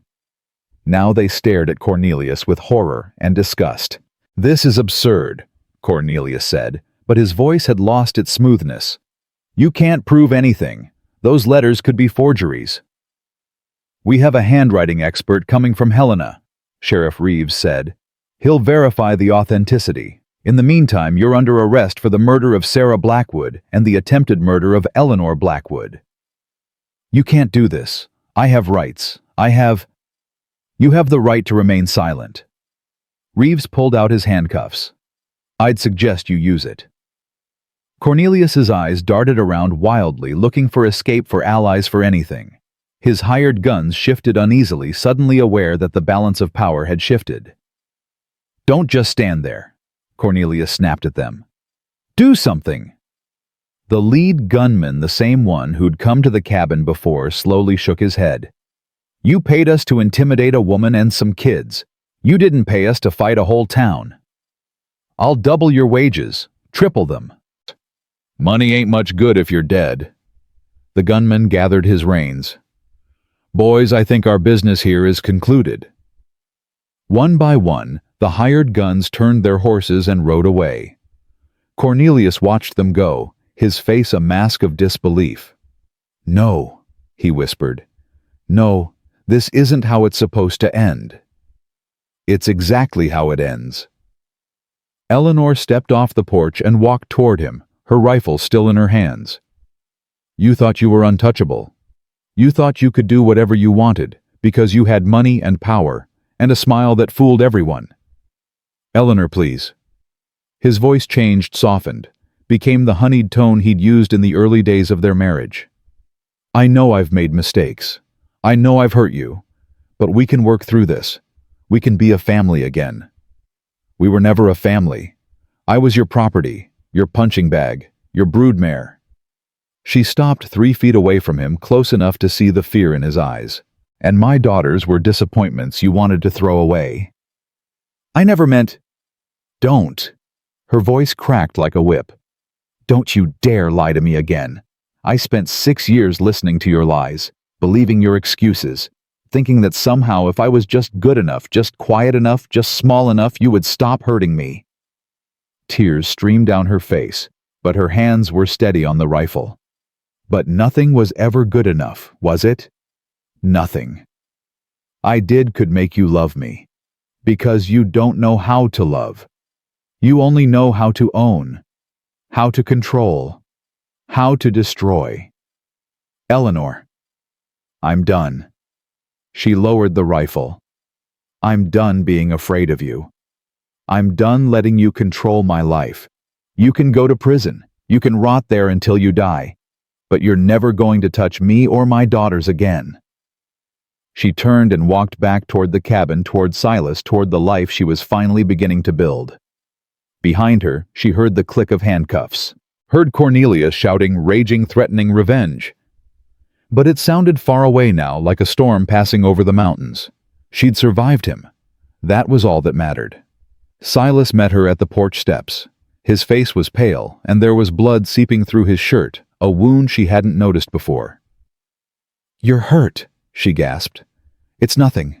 One of the gunmen got jumpy, fired a shot before they decided to leave." He shrugged like it was nothing, but she could see the pain in his eyes. "Let me see. After, when this is done." Sheriff Reeves approached Cornelius in tow. The once powerful man looked smaller now, diminished, his perfect suit rumpled, and his face twisted with impotent rage. "Ma'am," the sheriff said, tipping his hat, "I owe you an apology. I should have acted sooner, should have seen what was right in front of my face. You see it now, that's what matters." "Yes, ma'am." He glanced at Cornelius. "The trial will be quick. With Agnes's testimony and those letters, he won't stand a chance. And the judge, the one he bought, already on his way back east. Governor appointed a new one yesterday, man named Harrison, honest as they come." Reeves almost smiled. "Sometimes justice takes its time, but it gets there eventually." He led Cornelius away, and Eleanor watched them go. The man who had haunted her nightmares for 6 years, who had beaten her and belittled her and left her to die, was being dragged away like a common criminal. It didn't feel real. "Eleanor," Silas's voice was strained. "I need to sit down." She turned and saw how pale he'd become. Blood was dripping from his fingers, now pooling on the porch. "Silas." She grabbed him as his knees buckled, lowering him to the ground. "Martha, help." The old woman was there in seconds, her medical bag already in hand. She ripped open Silas's shirt, revealing a deep gash across his ribs. "Bullet grazed him," Martha muttered. "Didn't hit anything vital, but he's lost a lot of blood." "Is he going to be okay?" "If we can stop the bleeding." Martha looked up at the townspeople who had gathered around. "I need clean water, bandages. Someone start a fire inside, we need to keep him warm." People scattered following orders. Eleanor knelt beside Silas, holding his hand, trying not to cry. "You idiot," she whispered. "You should have told me you were hurt. Didn't want to worry you." His voice was weak, but his eyes found hers. Had to make sure he was gone first. "He's gone. They're taking him to jail." "Good." He tried to smile. "Told you we'd win." "You didn't tell me you'd get shot in the process." "Didn't know I would." He winced as Martha began cleaning the wound. "Wasn't exactly in the plan." "You don't have a plan. You never have a plan. You just rush in and hope for the best." "Worked so far." "Silas McAllister, so help me God, if you die, I will never forgive you." He laughed, then groaned. "Don't make me laugh. Hurts." "Then stop being funny." "Can't help it. It's my natural charm." Martha looked up, her expression exasperated. "If you two are done flirting, I'm trying to save his life here." Eleanor felt her cheeks flush. "We're not—" "Save it." Martha threaded a needle. "I've been delivering babies and patching wounds for 40 years. I know what I see." She bent over Silas's wound. "This is going to hurt. Can't hurt worse than getting shot. Want to bet?" She stitched the wound closed while Silas gritted his teeth and squeezed Eleanor's hand hard enough to bruise. By the time she was done, sweat was pouring down his face, and his grip had loosened to almost nothing. "He needs rest," Martha said, wiping her hands. "Lots of it, and someone to make sure he doesn't do anything stupid for the next few weeks. I'll take care of him." "I know you will." Martha stood, her knees creaking. "I'll check on him tomorrow. Keep the wound clean and make him drink plenty of water." "Thank you, Martha, for everything." The old woman's face softened. "Don't thank me yet. We've still got a trial to get through." She glanced toward the road where Cornelius had disappeared. "That man's got friends. Powerful friends. Even with Agnes's testimony, it won't be easy." "But we'll win." Martha was quiet for a moment. Then she nodded slowly. "Yes, I think we will." They moved Silas inside, laid him on the cot by the fire. The townspeople drifted away one by one, promising to return if needed, leaving casseroles and bread and offers of help that Eleanor never would have expected. She sat beside Silas all afternoon, watching him sleep, listening to the sound of his breathing. Every now and then, he would murmur something unintelligible, then drift off again. Around sunset, the children emerged from the cellar. Rosemary came first, cautious as always, her eyes scanning the cabin for danger. When she saw Silas lying on the cot, she froze. "Is he dead?" Her voice was barely a whisper. "No, sweetheart. He's just hurt. He's going to be fine." "Promise." "I promise." Rosemary crept closer, stopping at the edge of the cot. She stared at Silas's pale face, at the bandages wrapped around his chest, at the hand that lay limp on the blanket. Then very slowly she reached out and touched his fingers. "Thank you," she whispered, "for protecting us." Silas's eyes fluttered open. He looked at the small girl standing beside him, and a smile crossed his weary face. "Hey, little one. Does it hurt?" "Some, but I've had worse." Rosemary considered this. "Mama says you're brave." "Your mama's the brave one. I just followed her lead." "She says you saved us." "We saved each other."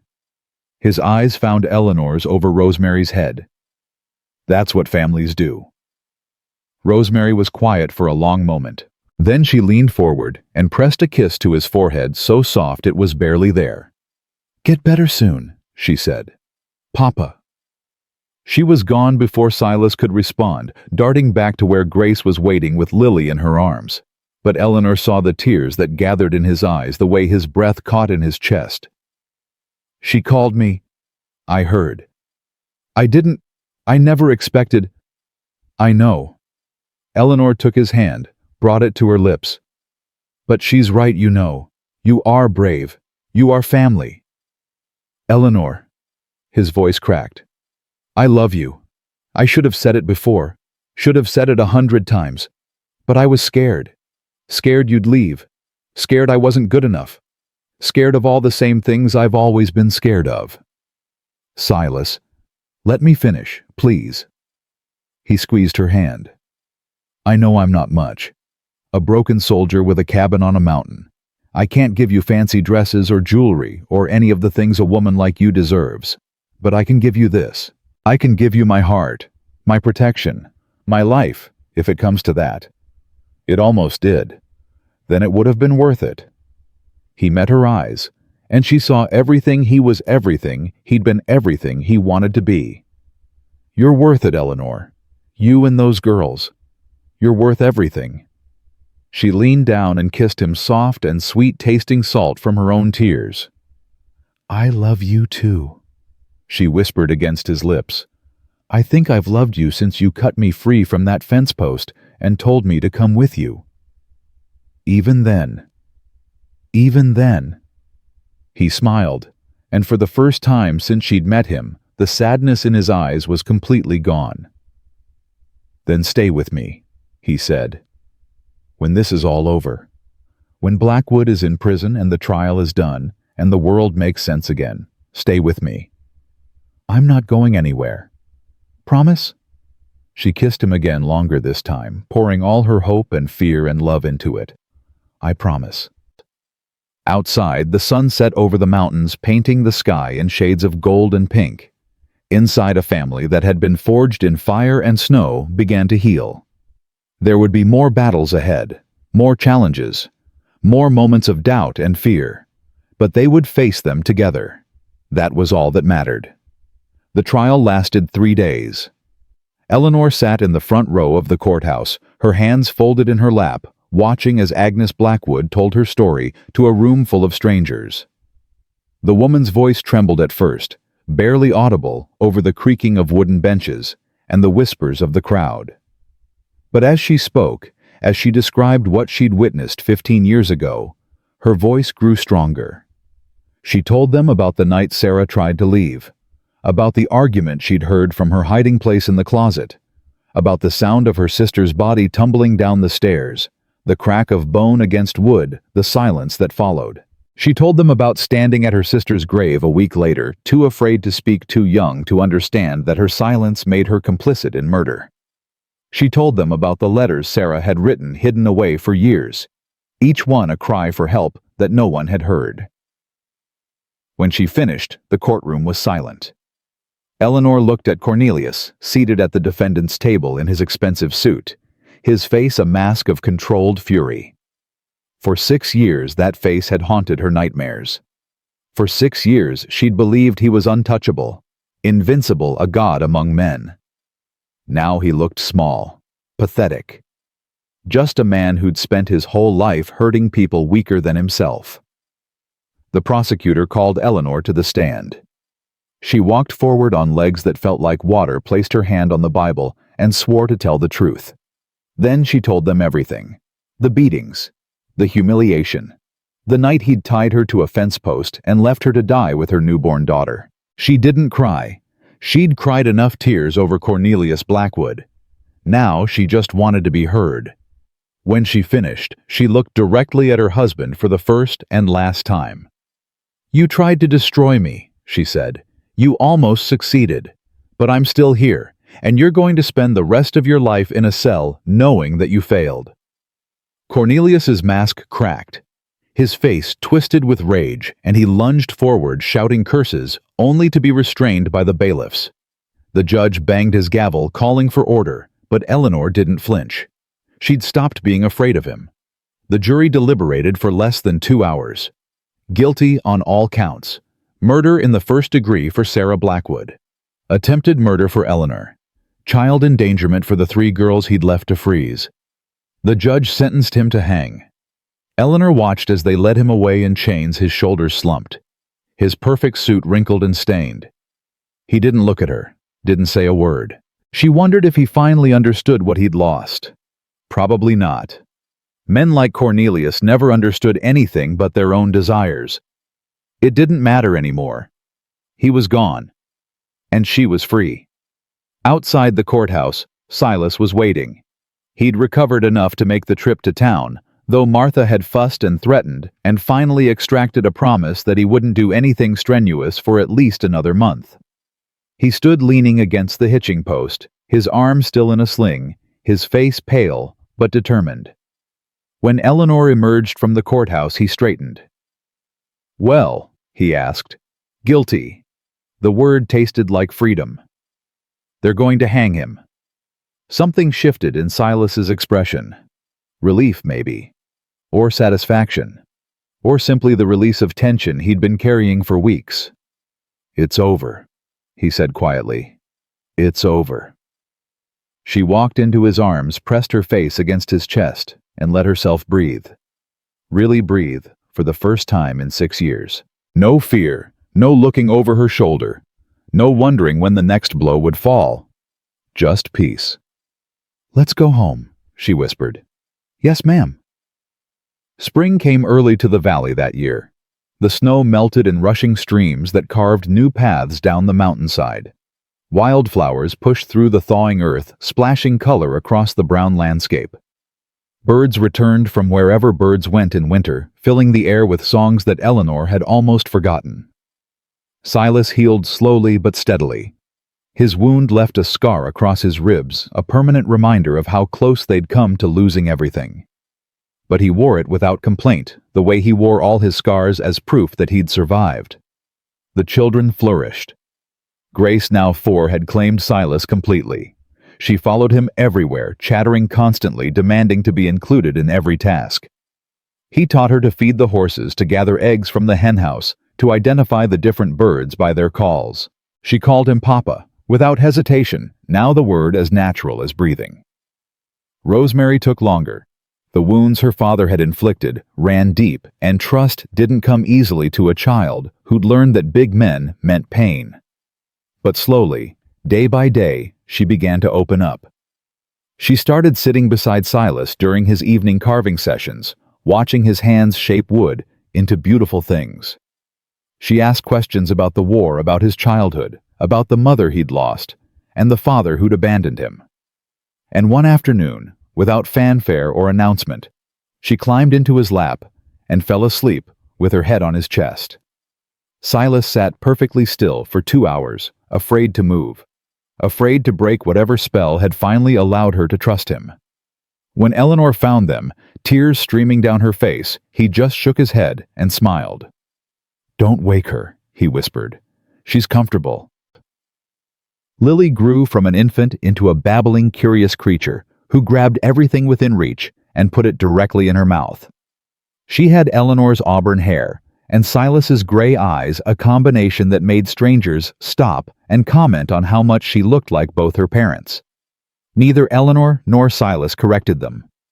Martha Finch came to visit every few weeks, bringing news from town and checking on Silas's wound. She pronounced him fully healed in early April, then stayed for dinner, regaling the children with stories of the old days that may or may not have been true. "You know," she said one evening, watching Silas and Eleanor move around each other in the small kitchen, "I delivered 3 babies last month. 3 healthy babies to 3 happy couples." She paused. "One of them named their daughter Eleanor." Eleanor stopped a pot suspended in midair. "What?" "The Miller girl. She said she wanted her daughter to grow up knowing that women could be strong, that they could survive anything." Martha's eyes twinkled. "Seems you've become something of a legend in town." "I didn't do anything special." "You stood up to the most powerful man in the county. You testified against him in open court. You watched them sentence him to death and didn't flinch." Martha shook her head. "That's not nothing, child. That's everything." Eleanor didn't know what to say. She'd spent so long thinking of herself as weak, as broken, as worthless. The idea that anyone could see her as strong felt foreign, like a language she didn't speak. But later that night, lying in the darkness with Silas's arm around her, she allowed herself to believe it. Maybe she was strong. Maybe she'd always been strong, just too beaten down to see it. Maybe surviving was the strongest thing anyone could do. The hanging happened in May. Eleanor didn't attend. Neither did Silas. They stayed at the cabin with the children, going about their daily routines as if it were any other day. Martha brought word that evening, her face somber. "It's done," she said. "Quick and clean, more than he deserved." Eleanor nodded. She'd expected to feel something, joy or relief or closure, but all she felt was emptiness. Cornelius Blackwood had taken 6 years of her life, had left scars that might never fully heal, and now he was gone. Just gone. Like he'd never existed at all. "Are you all right?" Silas asked later when Martha had left and the children were asleep. "I don't know." She stared into the fire, watching the flames dance.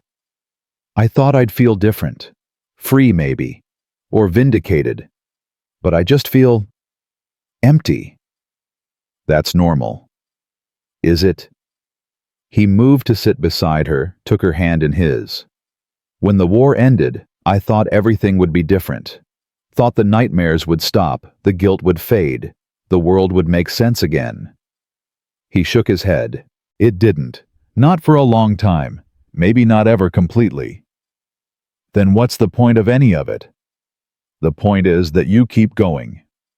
His voice was soft but certain. "You wake up every morning and you choose to live. You find things that matter, people who matter, and you hold on to them with everything you've got." He squeezed her hand. "That's the point. That's all there is." Eleanor leaned into him, resting her head on his shoulder. "I'm glad you found me. I'm glad you let me stay. I didn't have much choice. You're very stubborn." He laughed, a low rumble that she felt through his chest. "Look who's talking." They sat there for a long time, watching the fire burn down to embers, not speaking, just being together. And somewhere in that silence, Eleanor felt the emptiness begin to fill. Not with joy, not yet, but with something close to hope. Summer brought changes. Silas expanded the cabin, adding a second room for the children and a covered porch where Eleanor could sit and watch the sunset. He built a proper stable for the horses and a chicken coop that Grace declared was the best chicken house in the whole world. Travelers came and went, stopping at the ridge for rest and supplies. Word had spread about the cabin on the mountain, about the giant rancher who'd rescued a woman from the snow and faced down her husband's army. Some came out of curiosity, wanting to see the legend for themselves. Others came because they were running from something, and they'd heard this was a place where broken people could find shelter. Silas turned none of them away. "We've got room," he said when Eleanor asked about it. "And I remember what it felt like to need help and have no one to turn to." So the cabin became a way station of sorts, a place where lost souls could rest before continuing their journey. Some stayed for a night, some for a week. A few stayed longer, finding work in town, starting new lives in the valley. One evening in July, a young woman arrived with a baby in her arms and a bruise on her cheek that she tried to hide with her hair. Eleanor took one look at her and knew. "Come inside," she said. "You're safe here." The woman Sarah stayed for 3 months. She helped with the cooking and cleaning, played with the children, slowly remembered how to smile. When she finally left, heading east to live with a cousin she'd lost touch with, she hugged Eleanor so hard it hurt. "Thank you," she whispered, "for everything. Just pass it on. Someday, somewhere, there'll be another woman who needs help. Be there for her." "I will. I promise." Eleanor watched her go, feeling something warm bloom in her chest. This was what survival meant. Not just saving yourself, but helping others find their way out of the darkness. It was late August when Silas asked her. They were sitting on the new porch watching the children chase fireflies in the gathering dusk. Grace shrieked with laughter every time she caught one, then carefully released it, watching it blink away into the night. Rosemary moved more quietly, cupping the insects gently in her palms, studying them with the serious intensity she brought to everything. Lily sat in Eleanor's lap, reaching for the lights, with chubby hands gurgling with delight. "Eleanor," Silas said. Something in his voice made her turn. He was holding something small, something that caught the fading light and gleamed. "I know this probably isn't proper," he said, his voice rough with nerves.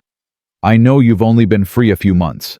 I know I should wait, give you time, let you figure out what you want." He took a breath. "But I've waited my whole life to find someone like you, and I don't want to wait anymore." He opened his hand. In his palm lay a ring, simple and elegant, a band of silver with a small stone that might have been sapphire, or might have been topaz depending on how the light hit it. "I made it myself," he said. "Took me weeks. Martha helped with the stone, said it came from her grandmother's collection." He looked at her, and there was nothing hidden in his eyes, nothing held back. "Eleanor Ashford, will you marry me?" She couldn't speak, couldn't breathe, couldn't do anything but stare at the ring in his hand and feel tears streaming down her face. "I know I'm not much," he continued, misreading her silence. "I've got scars and nightmares and a temper that runs hot sometimes. I don't have money or fancy things. All I have is this cabin and these hands and a heart that's been yours since the moment I found you in the snow." "Silas, if you need time, I understand. If you're not ready, I'll wait. I'll wait as long as you." She kissed him. The ring pressed between them as she wrapped her arms around his neck and poured everything she felt into that kiss. All the fear and hope and love that had been building for months. All the dreams she'd never dared to dream. All the futures she'd never thought she'd have. When she finally pulled back, Silas was staring at her like she'd just handed him the moon. "Is that a yes?" he asked, his voice barely above a whisper. "Yes." She laughed, the sound bubbling up from somewhere deep inside her. "Yes, you impossible man. Of course it's yes." He slid the ring onto her finger, his hands shaking slightly. It fit perfectly. "I love you," he said. "I should say it more. I'm going to say it more. Every day. Multiple times a day. Until you're sick of hearing it." "I'll never be sick of hearing it." "Good. Because I'm never going to stop." From the yard, Grace's voice rang out. "Mama, Papa, look how many I caught." Eleanor turned to see her daughter running toward them, hands cupped around a dozen blinking lights. Rosemary followed behind, a rare smile on her face. And in Eleanor's lap, Lily reached up and grabbed a handful of her hair, gurgling happily. "This," she thought. "This is what I almost lost.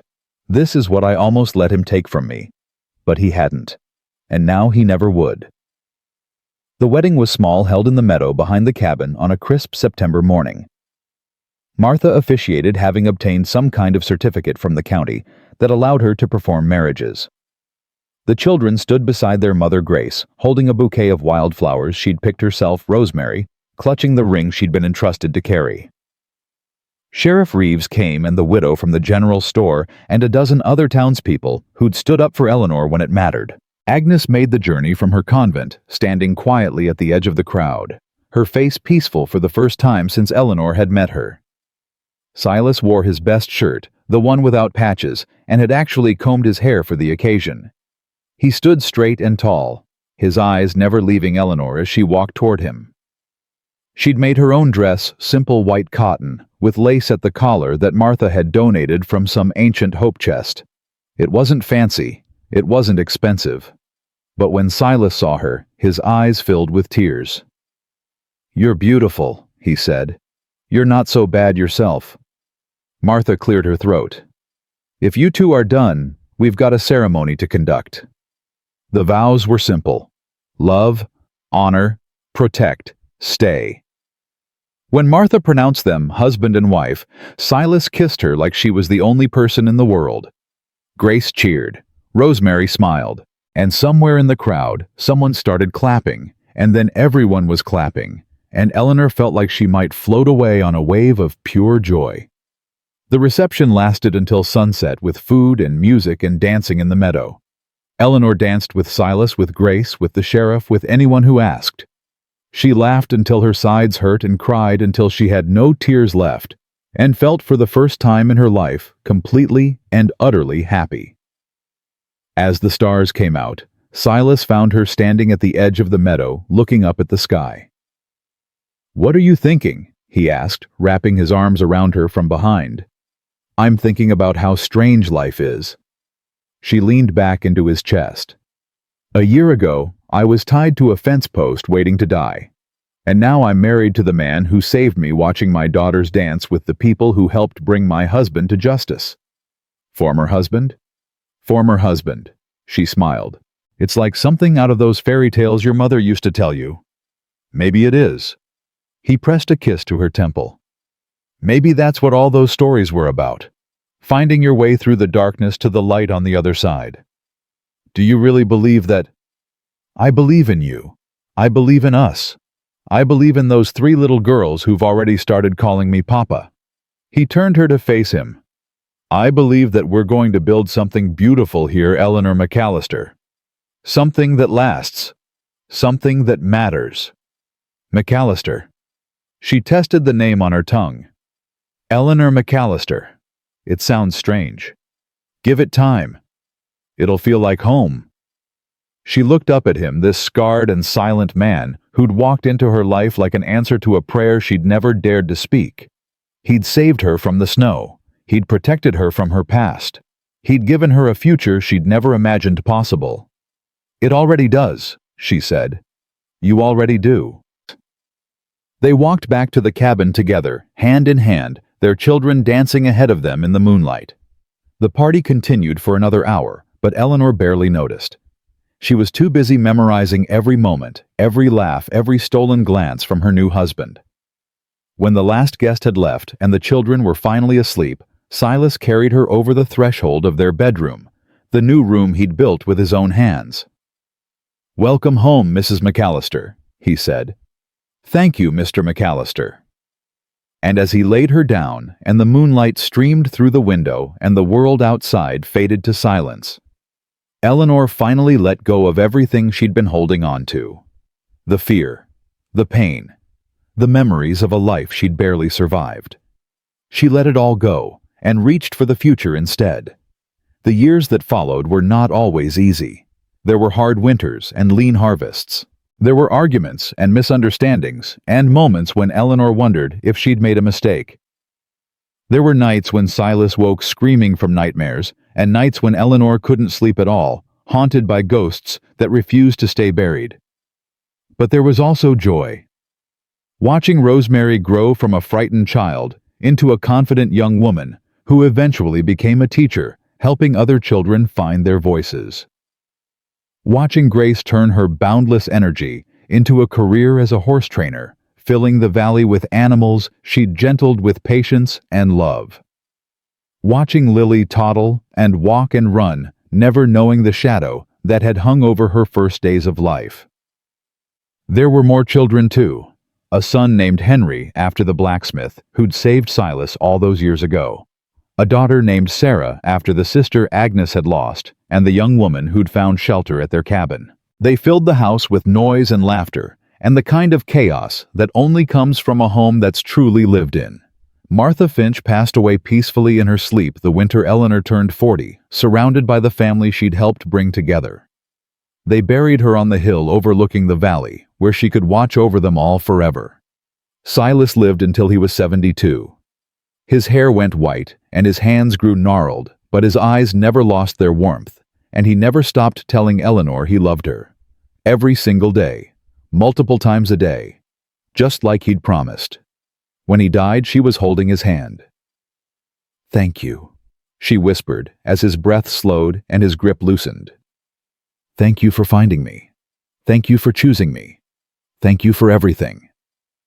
He smiled one last time. "I'd do it all again," he said. "Every moment, every battle, every scar." Then he was gone. Eleanor lived another 15 years, surrounded by children and grandchildren and great-grandchildren who all knew the story of how their family began, the giant rancher and the woman he'd saved from the snow, the love that had grown from tragedy, the home that had been built on second chances and stubborn hope. She told the story often, especially to the little ones who climbed into her lap and demanded to hear it again and again. She never grew tired of telling it, never forgot a single detail. And when she finally closed her eyes for the last time, she wasn't afraid. She knew exactly where she was going. Home. The cabin still stands on Willow Creek Ridge, though the valley around it has changed beyond recognition. The town has grown into a city. The trails have become highways. The wilderness has given way to civilization. But some things remain. The wooden plaques above the fireplace carved by hands that have long since turned to dust still bear the names of 3 little girls who survived a blizzard and found a father. The ring Silas made still passes from generation to generation, given to each new bride on her wedding day. The stories are still told around campfires and kitchen tables by people who never met Eleanor or Silas, but carry their legacy in their blood. And every year on the anniversary of the day, a giant rancher found a woman tied to a fence post in the snow the family gathers. They light candles and share memories and raise their glasses to the people who made everything possible. To Eleanor, they say. To Silas. To love that refuses to die. Because that's what it was in the end. Love that refused to die. Not the love of fairy tales, perfect and pristine and untouched by reality, but real love, messy love, love that had been broken and rebuilt, scarred and healed, tested by fire and found worthy. Love that looked at a woman left to die in the snow and said, "Come with me." Love that looked at a broken soldier with nothing to offer and said, "Stay." Love that built a home from the wreckage of two shattered lives and filled it with children and laughter and hope. That kind of love doesn't fade. It doesn't weaken with time. It grows stronger with every year, every generation, every story told. It becomes legend. And legends never die. So if you ever find yourself on Willow Creek Ridge, walking the paths that Silas once walked, standing in the meadow where Eleanor once danced, look up at the cabin on the hill and remember. Remember that even in the darkest winter, spring always comes. Remember that even the most broken heart can learn to beat again. Remember that somewhere, sometime, a giant rancher saw a woman dying in the snow and made a choice that changed everything. "Come with me," he said. And she did. And the world was never the same.